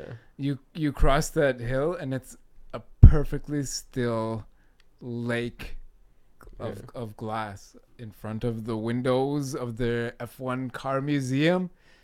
Oh my god. Yeah. Oh Wow. my It's- goodness. Yeah. It's a crazy place, right? And they Look at that. they make the so there's like even though it's actually a different company than the company that runs the team, but they have McLaren Automotive came out of that. Like, so he turned this F1 team that started into a garage to this, And it's also like, out of this branched off the car company that makes very successful high-end sports cars. Yeah. If you're not familiar with F1, at least people in the world are familiar with the McLaren cars. Yeah. Right. High-end technology division that they have there too. Like, so they make a lot of people don't realize this, but all of the electronic control units of all of the F1 cars, but not only that, also of NASCAR and many other like motor racing series worldwide, are all made by McLaren, by their technology division. Whoa. Because they just they focus on that. They said, you know what, we have a lot of like technology that it's kind of getting just, not used to its full potential by just servicing F1. So let's try to make like a big business out of it. And they did with the cars. And Ron Dennis is largely responsible for that. He took the company and he built it into what it is right now. And for that, he should definitely get every single merit and a lot of respect. And people do have a lot of respect for him. But apparently this is not substantiated by much yet. But there are rumors that he will be leaving his position as CEO when his contract ends at the end of this year. Which is very interesting because... Kind of makes sense. If you're that kind of dude, like you want to mix it up, like go work for an airplane maker or something crazy like he's that. He's gonna stay like... Build some submarines. He's going to stay related to the McLaren group because he's... Even after he leaves the company as a CEO... He's still going to be one of the biggest shareholders, and he's going to be sitting in the board of directors. That's for sure. So he's going to have some control over the F1 team, but clearly the entire board has decided that allegedly, that he might not be fit to run the team. Now, remember when Martin Whitmarsh was running McLaren? This is before you started watching F1. Martin Whitmarsh was running McLaren, and during his time, so he basically took over the running of the team division from Ron Dennis himself. So Ron Dennis said, you know what, I'm moving on, giving the operation to Martin. And then they weren't winning they stopped winning world championships, but they were in contention. These were the years that Lewis was in McLaren, right? They were winning races. They weren't in a championship winning position, but they were winning races, and there was a lot of hope, right? The car, it was still a McLaren that was competing for wins every once in a while. Ron Dennis didn't, somehow he thought that the job that Martin Whitmarsh had been doing wasn't good enough. He wasn't, getting McLaren back to like the glory days. He had a McLaren that was just sort of cruising by, and he wanted to make McLaren great again. So he took control of the F1 team again, fired Whitmarsh, and since he's been back, if you look at just the straight numbers, McLaren has actually performed even worse than when Whitmarsh was there. Yeah, they were at the time that he was let go. It would seem like it was like Britain was against him. Whitmarsh? Yeah. It's like I don't know how to describe it, like without saying, I don't want to say nothing against him at all.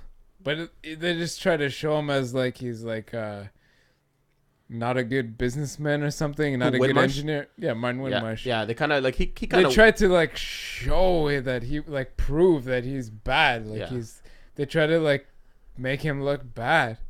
I don't think he ever was. He was good with the cameras. Seemed like he's like buddies with Button. Yeah, he was. Yeah, he seemed like a good guy. Like a true Brit racer, like to the heart, and all the way down. He always had time for the cameras. He always had time to like offer a comment. Yeah, for sure. When the BBC was in charge, he was talking to the cameras every race. He was happy to answer anybody's like technical questions like as much as he could. Like he'd be like, listen, it's complicated, but I'm gonna do my best. That guy, yeah, and he was a good public figure. Ron is definitely not liked as much, but he thought he could come back to McLaren and with a stern attitude, with like more of they describe it as a headmaster, like a school principal. Yeah, he seemed like that. Come back and like bring everything back to normal, and he hasn't. Now, not only that, but it seemed just like that squint face he has, like it. Yeah, it's just It's it's not. not. Yeah, something that he's doing is not resonating with how things are being run right now. His squint face combined with his tone of voice. Yeah, and now apparently, well, this is now Soften something one that of Joe those. said were put on his blog is that part of his commitment when he came back and took like full control of the team and when all this was happening is that he was basically meant to, find like some like next level investors, find some like good sponsorship which he hasn't. That car is still mostly empty of stickers, and maybe They were big articles at the start of the year. Yeah. Johnny Walker a little bit. Shandong Yeah, here. Shandong. Yeah. And he was supposed to also get somebody to sort of invest in Formula One, but at the same time, like help him kind of regain control because he only has like so many shares. Like he has less shares than a lot of people think. Anyway, that hasn't like none of what he set out to do has really happened. So the board is kind of like, and you could understand if the board is thinking like, all right, like this guy maybe, you know what? There's failures in human endeavor, and sometimes you got it and you had a good streak, and sometimes you don't. So that's what I think, unfortunately, is going on right now with Ron Dennis, and I think it's if he's gonna be moving on from the sport, right now is probably a good time for him to do so because they need to find some leadership, especially in the years ahead, especially with 2018 coming up. If they have this Don't opportunity, forget about 2017 first. and One next year at year a time. 1 year at a time. with the release of the tokens, they're gonna need some steady leadership to drive them through these changing times ahead, which is cool. Vince actually just like asked what about the Apple story getting a share in McLaren F1. I think that was. I don't know where that came from or why. It's like maybe like Apple just maybe floated it for a stock boost or something for a few days, or It's maybe McLaren did. As far as I could tell, it's kind of like a leftover story that maybe at one point would have been spoken about back when it was rumored that Apple wanted to buy F1. Remember, like that was like a thing at one point that Apple was gonna buy F1. The whole sport, yeah. Yeah. So I think those were just leftover rumors that somebody wanted to milk for the benefit of having a story. And they kind of tied it into like which was a successful supercar, the McLaren P1, which was like an electric boosted. It's kind of like a precursor to what Mercedes is coming out with next. We're talking about the F1 power unit powered car. It was sort of like supposed to be like almost the P1 was like an almost F1 power unit powered car. Yeah, it had lots of hybrid bits. And for people that don't know, Apple, the same guys that make your MP3 players and iPads and laptops and phones, if you're one of those Apple people, are looking to build a car. They're looking to build a car, Not so much anymore. That's the thing that they can. Yeah, that was the rumor until about 3 weeks ago. They were looking to build a self-driving automobile, but not your traditional automobile, more like a designed for Uber type uses self-driving automobile, which would be like maybe like a car with like four chairs around a table where you could chill out while you're going somewhere. Yeah, type of thing. Like one of the things that's where the rumor came from. I think another rumor that I heard, or at least and it sounded plausible, is that apparently they went and fired a bunch of people that they had originally hired for their automobile program, like a bunch of people. Oh, shit. They didn't scrap the department altogether. They thinned it down, and some of the speculation is that what they'll do is actually, instead of designing a full car, they'll focus on designing like sort of like a system that they can sell car manufacturers for self-driving cars. Yeah, something exactly. like that. Their idea has evolved all the way from buying an entire world sport Yeah, to maybe a team on the sport that's a leader in what they're looking at, to maybe abandoning what they were looking at to focusing on the software or maybe a control aspect of what they might have been looking at. Right. Yeah, that's story kind of just kind of disappeared. It's a bit thin. Fizzled. It's a bit thin. Fizzled away. But the way we started this was the McLaren tuned cartoons. They obviously have some confidence, regardless of whether or not Ron Dennis leaves the team, regardless of whether or not, like, obviously Jenson Button's leaving the team.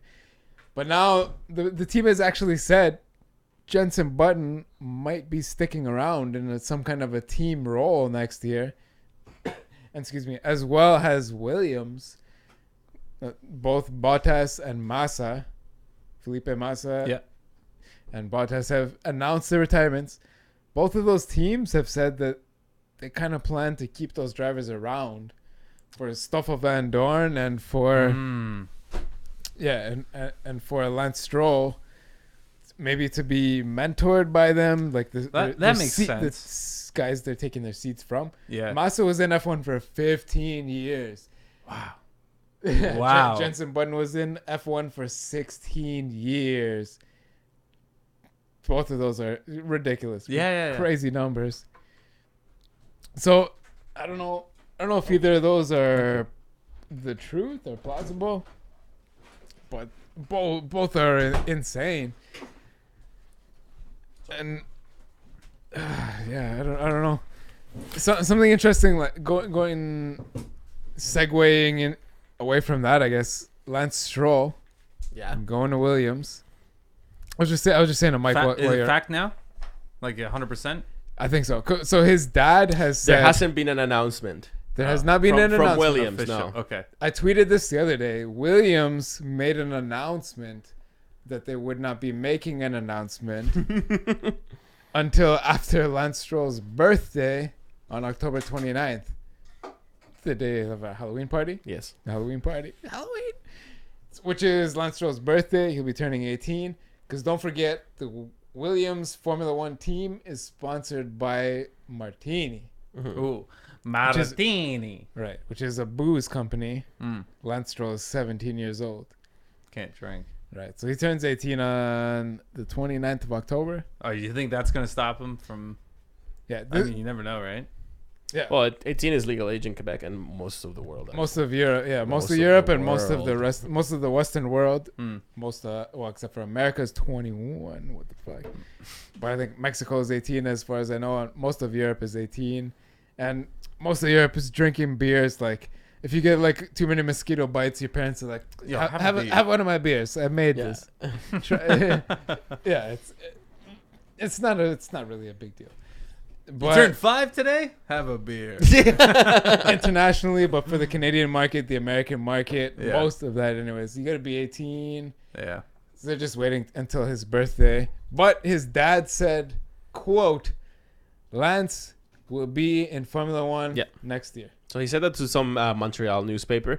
And he on top of that, he said that it's probably because it's his money. He's like, listen, I spent a lot of money for this. My kid's driving Formula One. Stop fucking around. Yeah. But he said that he had 2 options. He said that he had 2 options for Formula One. Renault and Williams? I think that maybe that's what he was hinting at, but I also can see another plausible thing with Force India. Because Force India they're looking to sell, Vijay Mallya with his problems and all that. Like, it's a team that's overperforming for what they should be. But they're also where the fuck is VJ? What's wrong with you, man? Stop being a criminal. Yeah, I wish he was around. I know. Yeah, he was such a great character. They're bad at. Yeah, they finally peaked. They're plateauing. Like, who knows? Hopefully they keep going up, but they're at the peak of what they've done so far. Yeah, VJ is locked in his bedroom, probably eating ice cream. He's not allowed to go anywhere. He's not allowed to go to these races. Fuck, it's bullshit. Well, he has many reasons why selling the sport, or at least selling a big chunk of his stake in the sport, would make sense, whatever situation he's in. Yeah, he's in legal trouble because he's an asshole. Financially. Not to me, but... So it would make sense that if somebody that has... Pay your debts. Deep pockets, like Lance Stroll's dad, if he wanted to like buy like some sort of a stake in the team or buy the team altogether, he probably would have buy like some controlling stakes in the team. Maybe that's what he's talking about. And now that we know that there's an empty seat at Force India, maybe that's also what they were hinting at. But the fact that Williams have been retweeting the shit out of everything that Lance Stroll does, and he's been around in their car, like one of the ways that it was put is that Williams doesn't just let anybody drive their cars if they don't have a contract. So it could be that they have like one of those like pre-contract contracts, like one of those like things that like you sign saying that you'll then sign the full contract going on, but for many reasons they can't announce it officially yet. Yeah, well, it seems at least semi-officially that it's because he's 17 and their sponsor is a 18 plus company, and that's it. Force India said though that they are, well, okay, it's kind of a circle now because Williams had a seat left open by Massa, which they were expecting, which should be occupied by Stroll, possibly. Yeah, it will. But okay, and Bottas is in the other seat. He's in the lead seat now, but he has said publicly that Williams has been struggling with their tires and they've been falling back slowly this season. They haven't been focusing on the tires. So probably they gave up on the tire business because new tires are coming next year. Yeah. They just work on their aero and anything aero-wise that might help them out next year. But Renault has said they got K-Mag to sign an extension on his... what's the word?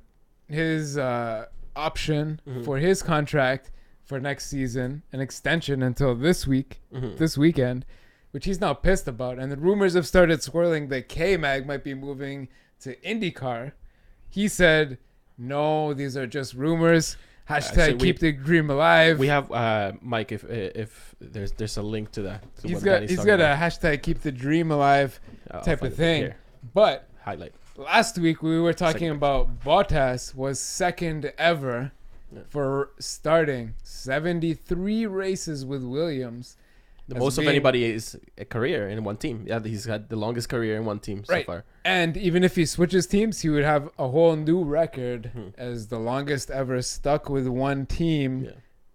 Even though he went on to a second team, the longest ever started started a career with 73 races. And Claire Williams put out a quote seeming pretty serious. She said something like, you know, Williams would be quite devastated if Bottas left us and took his first victory at another team. Yeah. So they've invested a lot into this guy. Yes. But Renault has been adamant since the start of silly season, weeks and weeks ago, races back, that we're going to be announcing our drivers late and we're looking for a super... They've sort of hinted that they're kind of looking for a super team. Yeah. Now, Bottas has hinted he might be driving for Renault next year. And there might be 2 Williams seats open.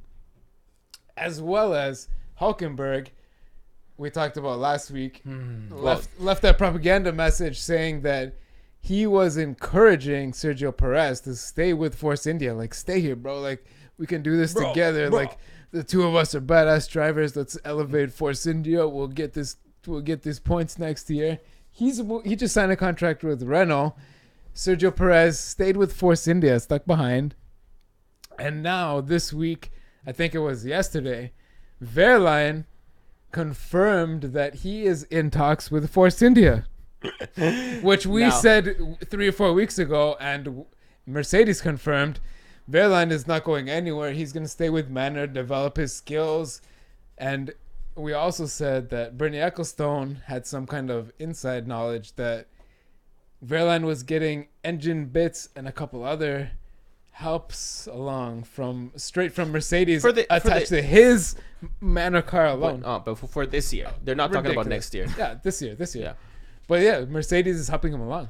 No, for sure. And what kind of circular conspiracy is that? No, okay, so can we just one second? I wanted to point this out. This emoji combination right here. I saw that. Yeah. I thought that was brilliant. I thought that was illegal. You can't do that. Not without a trigger warning these days. Anyway. Yeah. Oh my god. You're gonna offend guns. Literal trigger warning. Yeah. Right. Yeah. You're emojical literal triggers. How dare you? Emojical triggers. It's not quite literal. I have so this whole thing like Tigger clearly, Hulkenberg was like sort of the last piece that was holding the driver market, like the silly season driver market. So once it's announced that he's going to Renault, now everything is kind of in high alert to move and finally fall into place, right? So he was kind of holding this, unknowing to most people, he was holding the market, the driver market. Now that he's moved to Renault, we can talk about like how that's gonna work. First of all, actually, I wanted to say something about when you mentioned Sergio Perez staying in Force India and him going to Renault. What's gonna happen, and I'm sure people are gonna make a big deal about this, but what really, I mean, you should have seen it coming, is that most likely for most of next year, Sergio Perez is actually gonna be scoring higher than Hulkenberg, because he just already, like, he'll be starting from like with a better car right now, like as things are this day. As far as we know, as far as rumors suggest, Renault started on next year's car before Force India. Yeah, but still, we said months before. Yeah, but Force India is, you can say like they're gonna have the Mercedes engine and all the rest, right? You gotta just say it. At least from the beginning of the year, there's reason to believe that yes, Sergio Perez is probably gonna out qualify and score higher than Hulkenberg. But clearly, like, Hulkenberg is like, he's 29, so he's looking at a career that's in F1 terms. He's got to start thinking of the last step of his career. So what is he gonna do to end his, like, where's he gonna end his career? And it's very likely that he could end his F1 career now at Renault. But Renault, if it's a team that he helps build back up, or that he's there while it's kind of building back up to victory. His legacy, man. He's got Exactly. the platinum light. He's the only F1 driver with the platinum license. Yeah. I like to mention that. Now, I'm not saying that he's going to win a championship for Renault while in his time there, because it could be that his time there is only like 2-3 years, and that might not be enough.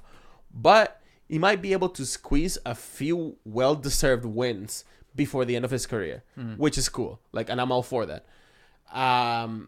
So teams like Renault are thinking of permanence and long term now at this point. Now, where does that leave the rest of the seats? Now, a possibility for sure is Verline going to Force India, and that would make sense because of the Mercedes connection. But that would depend on a whole nother like host of things. Like, then who do they put in the Manor? Do they keep treating the Manor as like a B team? And try to put like some of another young driver in it instead of Verline. That could also be a thing. Not if Verline gets moved up to Force India. That's what I said. So Verline goes to that's what I'm saying. So Verline goes to Force India. Yeah. What do they do with his seat at Manor? Do they put another junior, or do they just take their business elsewhere? Like, they take their development business to Force India instead of Manor. That's one thing that could happen. I think they keep it at Manor. If anything, Manor's expanded to WEC now. Yeah, if anything, the Manor seat right? is probably the hottest, like the one that has more permutations to it. There's so many people that could be associated with Manor. A lot of juniors, a lot of like people with this money, or that kind of backing. Yep. So the Manor seats are so out in the open that nobody really knows what's going to happen until they announce something. What's interesting, though, is the movement that then is going to happen with that second, in between that second the second Renault seat and the second Force India seat. It's kind of like the same people are associated with both seats, right? And K-Mag. Well, then what's K-Mag going to do? Could K-Mag actually move from Renault to Force India? There's been rumors that K-Mag could move from Renault F1 to IndyCar. No, I know. You just touched on that. Yeah, so he said no, but yeah, like anything's like when that kind of rumor gets floated by whoever, like it could be the people against him, right? Like it could be Renault floating that rumor, like, yeah, K-Mag's going to the IndyCar. They might just say that, throw it out into the ether, and let him deal with that. But like we just said, he's got like a hashtag never give up on the dream, keep the dream alive. And the Renault, I think this came from Vasseur saying that Hülkenberg is a real leader. He's a man to lead the troops. Like he's our dude, right? Which means that Perez wasn't their dude. Because Perez got left behind, or somehow Hülkenberg was able to raise more money. Either Renault thought he was a better driver. No, I don't think so. Here's the other thing. The Renault probably thought he was a better. Hülkenberg might have just been asking for less money. That's possible too. Yeah. Or either that, it's either he asked for less money, he's actually like on numbers, the secret numbers we don't get to see, those type of data acquisition numbers that we don't get to always see. He's a better driver than Perez, or he actually raised more money than Perez was able to, being backed by the richest man on earth, Carlos Slim, right? Fourth now. One of the third or fourth richest man on earth, Carlos Slim. It's interesting. Those quotes, I believe, came from Frédéric Vasseur. Yeah, but man, and it's so silly. Yeah, Ocon is another wild card that we don't know where he's gonna end up, and apparently, Force this year nowhere. Force India and Renault are interested in him. Like, this is what I was saying. So yeah, Ocon is another person that like kind of has been hinted to both those seats because he's demonstrated some talent. He's kept up with Verline. And he's got Mercedes Association via DTM and Renault Association via being French. And the French, it could make sense in terms of marketing for a French team to have a French driver in it. That's just the way the cookie crumbles. Apparently, another thing that was associated with Renault was bringing back British Petroleum BP as their instead of as their fuel supplier. BP apparently, after these whole scandals that they've been involved with, the Deepwater Horizon, toxifying the entire Gulf of Mexico, really. like thousands of kilometers of beaches, they had another ruined forever. They had another spill in the North Sea, man. They had another spill in the North Sea. Yeah. So not quite as publicized. Yeah. So they wanna apparently now like their newer marketing strategy has something to do with promoting their use of technology for clean energy and all that. And F1 might be a brand that they want to associate because F1 now is also pursuing that image. So the idea has been floated that actually BP might make a comeback as a fuel supplier to F1. Now they had a history. They were a big fuel supplier back in the 70s, back in the 80s. They haven't been in the sport for like over 20 years though.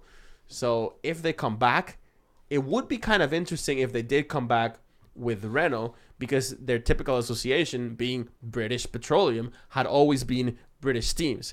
But now the only British team that might be like willing to take him on, the only real British team really in the paddock other than Manor is McLaren. And that would have that kind of... What about Williams? Well, no, but a team that has that association with their engine supplier. Yeah. So, because these things go together. An engine supplier, whoever your engine supplier is, that's who you're tied in with the fuel. You model that engine off of the fuel. They work closely together. The fuel angles that you... Especially now with the JTI thing. With the JTI, whatever fuel, like the fuel that goes into the F1 engines has to be perfectly engineered to work with this turbojet ignition. So that's why engines are tied to a fuel supplier. So McLaren, Honda could go and say, British Petroleum in a British car with a Japanese engine. But it kind of makes sense. Like when you imagine like an F1 engine, a modern one of these F1 engines is one of the most efficient gas-powered machines on Earth. And then you go to the airport, any sort of domestic flight, inter-European flight, North American flight type of thing, you're going to be on like 737, A320, Airbus, something like that. Also designed to be with turbo, like a turbine jet ignited fuel. The most efficient version of that they can get. Yeah. You notice the smell is very similar. It smells like kerosene. Well, that jet fuel and the Formula One. Jet fuel is kerosene. Yeah, it is kerosene. Yeah, it's like kerosene. Well, for those that don't know that, when you go to the F1 race, though, when you're at the circuit, Is it got that kerosene it smell? Smells Yeah. like it really smells like you're at the airport. It's a very similar smell, and it's for a reason. And It's gotta be for sure. that smell of fuel efficiency. Now, the counter argument apparently to BP going with McLaren is that McLaren their contract with Mobile One with ExxonMobil is way too long standing. They wouldn't even dream of getting rid of that as their sponsor. So in that sense, that's why like rumors then are being floated about BP joining in with Renault, and maybe because Renault might not getting everything they need or they want from their current sponsor, which has been and historically has been Total. It's a French gas oil company. So there's that, and that's something definitely to watch for. I don't know if BP actually is serious about coming back to F1. I don't think anybody really wants him back in F1 unless they're bringing like shit tons of money, I suppose. But that is It wouldn't be a particular reason. I've told you, I've said on this podcast before, I worked out west, Alberta, Canada, in the oil fields. That was for Sunoco as the extractor, and Total was the refiner and distributor. I don't know, just putting it out there. Total gas, Total powered cars, the Renaults, that gas might have come from Alberta, way north. The sun sets after 2 a.m. in the morning. It comes up again before 6 a.m. You're so far north. That's where it's dinosaur bones. Dinosaur bones. Another thing that I actually, just one more thing that I had from my end is there's rumors too of, or actually not rumors. Facts? Are these facts? No, the quotes from another like sort of statement in terms of statementship in F1. There's been big names like Ron Dennis we've been talking about, old Enzo Ferrari, and some people would put Ross Brawn in the same category as the big names in F1. Of course, and he definitely deserves that claim. You say that name, I think F1. Yeah, Ross Brawn, F1. He was the team principal and the guy basically that was brought in to Mercedes. When Mercedes came back and decided to have a team in F1 again, they chose him.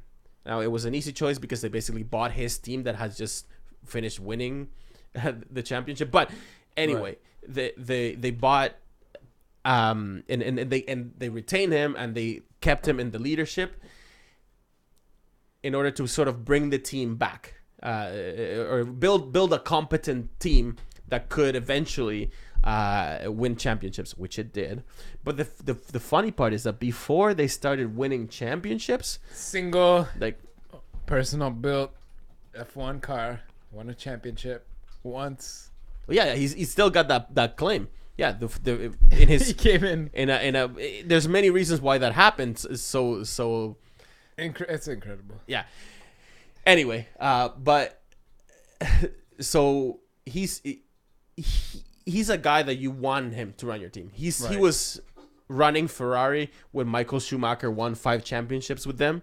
Like this guy, he's a big deal, right? He knows what he's doing. He knows what he's doing, and it kind of came as a shock for everybody. I remember watching the news when he announced that he was retiring from the sport and retiring from Mercedes, especially because it came at a time when the Mercedes, the team that he had just been working with and he had just been structuring, was getting close to the point that like, all right, we're gonna start winning some championships. We have everything in place. We're gonna start winning some championships.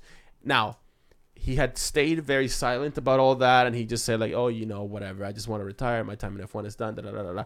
But now he's recently come out and said that actually he just couldn't stay at Mercedes because he couldn't stand Toto Wolff and Niki Lauda. Toto. Yeah, like somehow, like like he couldn't trust them. Hashtag so German. Now, I have every reason to believe that, like, if you watch him and even like from way back in the day, like in the pre-race interviews, whenever they had Ross Brawn in it, he's an engineer, right? And he sees many things as like very very hard facts, very like realist, like the kind of guy that like he probably like his joke portfolio is not very, he's not a guy that's gonna be like the center of a party, probably not, Right. but in terms of being very correct and very focused on doing his job and being successful in that kind of line of work and Very being British. a numbers guy,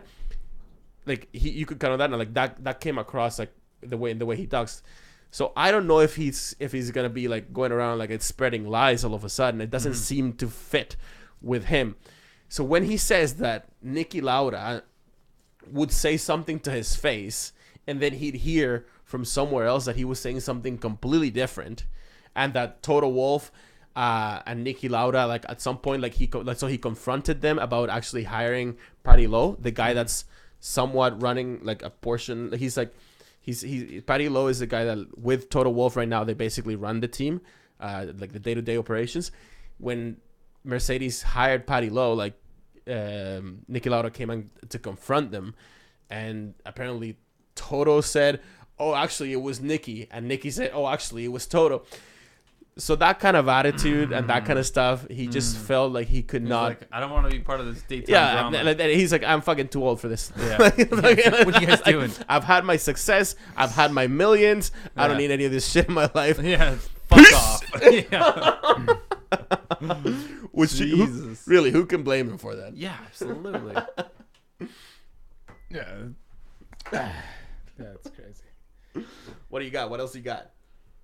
I don't know. I just gonna say going back to Bottas, like we kind of talked about last week. Anyone that's seen his YouTube series, Actually, I wanted to bring that up. episode one, like we're not gonna play it here. I thought like going with the trend of other international athlete type things where they put together a production of themselves. Most of the time people want to watch it. Like it's not like, oh, I'm like, this is almost like an advertisement for this sport or this guy. Yeah. It's like, this guy is a guy that I want to see, like, how did he get here, man? How is he so good at this type of thing? Yeah. We watched and we talked about like 2 or 3 weeks ago. Bottas said that he hired a production company to put together a little video about his life. It was supposed to be historic, coming from this Nostola or whatever town in Svengard or whatever his Nostola or whatever. Yeah, good memory. There you go. And Nostola from his. We thought it was gonna be amazing. Like it seemed like in my mind I was imagining like he's gonna walk with an interviewer like downtown around like, his town, like the main street. Like here's where I grew up. Like we used to play over here in the trees. Here's where my dad worked. Yeah, this kind of stuff. Like eventually get to F1. Going to the pub, say hi to like some childhood buddies. That's what I thought it was gonna be. Yeah, too. Like this. My dad used to drink beers here. That kind of stuff. But it turned out to be shit. Yeah.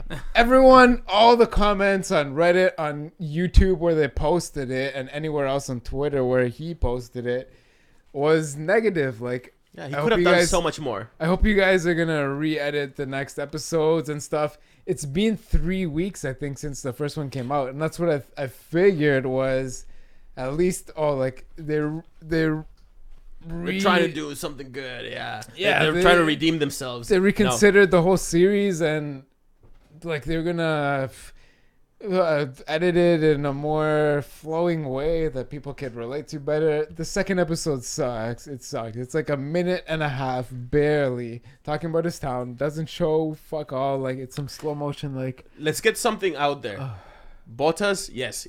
Like one of our viewers right now, he said, "Oh, Bottas is a good guy. Bottas is a great guy. Yeah, Bottas is one of my favorite drivers." I was like, I really like Bottas. I really like his the fact that he's his personality. Like, I mean, he could be doing a little bit more in terms of social media, but that doesn't bother me actually. Like, I think that he's actually a good guy, and he's not for all that we know, he's like a nice person.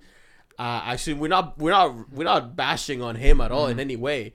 Like, we're just saying he could have done with this series. He could have done a lot more, so much more. That's what I'm trying to say. Yeah. So each episode is like less than 2 minutes. So they tried to go on that end of the viral scheme. So they tried to be viral by being short, but they left everything else out. Like, because it's just so the videos are just him in a nice shirt, talking to a camera, and just sort of saying like just reading, like, almost like reading out of a teleprompter. But it seems like he's trying to do like Lewis Hamilton / Conor McGregor type of thing. But if you're not actually willing to put yourself out there on the internet, on Twitter, on YouTube, on Instagram, in a big way, in a big way, in any way, I think in any way, even as small of a way as we're doing right now. If you're not willing to do that, just don't bother. Don't show this, man. It's not on there. Calm down. Jesus. No, that's not it. But okay. But okay, so the thing is, so there's rumors now. Like I said, we were talking last week. He's on the brink of a record of being his whole career with the longest time with a single team, or at least starting his career the longest time with a single team no one's ever done. And that he might be talking with Renault. I think the Renault talk is not for 2017. I believe we will see K-Mag in the second Renault seat next year. He's going to get demoted to the yellow T. The black T is going to get given to Hülkenberg. I think that he's probably talking with Renault for 2018 because there's news come out that Williams wants they've said publicly they want him to sign a 2-year contract, and he's countered. His lawyers have countered with they want a 1-year contract. But so he's the one that's been publicly saying or revealing, whatever the word is, Williams' struggle this year, the second half of the season, is that they gave up on the tire side. They stopped investing in tire research, moving on with the as the tires have evolved through the season. The rumor is that Pirelli has secretly evolved. I know that you meant to say, and our listeners and viewers probably know that you meant to say Bottas, but you actually said Magnussen. Okay, I'm getting confused. But okay, the rumor is that Bottas would be taking Magnussen's seat. Okay. But the rumors are that Magnussen will be going to IndyCar. But I believe that the Renault team, their social media team, their CEO team, the top team there, would be pushing out those rumors. K-Mag might be going to Indy, so that Indy might be saying, oh, K-Mag might be coming to us. Enough so with that this Indy talk. might be coming to Renault, and that seat might be open to who knows. Who knows is Jenson right. Button. Yeah. Yeah, it's a circle. It's silly season. You have to hype it up. So That's all I got. We've been on air season, right now for over 2 hours, and I actually goodness. I wanted to bring something up, but I was waiting for after we'd done a 2 hour 2 hours, if we ever got to 2 hours, to bring this up, because I figured that by now, sounds like it might be important. If you're still listening, if you're still watching, it's probably because you're somebody that likes this kind of stuff, that likes what we're doing. And I just want to say again, because we've had some new people, we had some new subscribers. We know that there's some people out there that are just getting into the show right now. It had been a while since we said this, and thank you so much, everybody, for listening. All the people that have approached us. When we started doing this thing, at least personally, like, I never thought that it was gonna get to this, and that it was gonna be such a big part, like, to become such a big part of my life. Dude, I missed you guys. Yeah. Like this week, I was like, man, it feels like I haven't seen them in a while. I was like, I can't wait till Tuesday. Yeah. I was like, at one point, I was thinking, like, man, why am I doing all this shit with my family when I could be hanging out with those guys? That's what I was saying. Like, why is he doing all this stuff with his family? Just come over to Mike's house. Yeah. We're doing the show now. Yeah. Yeah, but I haven't been this drunk since last week. Last week we had that extra interview. Interview was like, it was like a beautiful slip in between. Like, we slipped in there with Zafali. But seriously, thank you so much for everybody for tuning in, for listening. So the state of where we are right now is we have about 250 or more than 250 people subscribe to us on YouTube.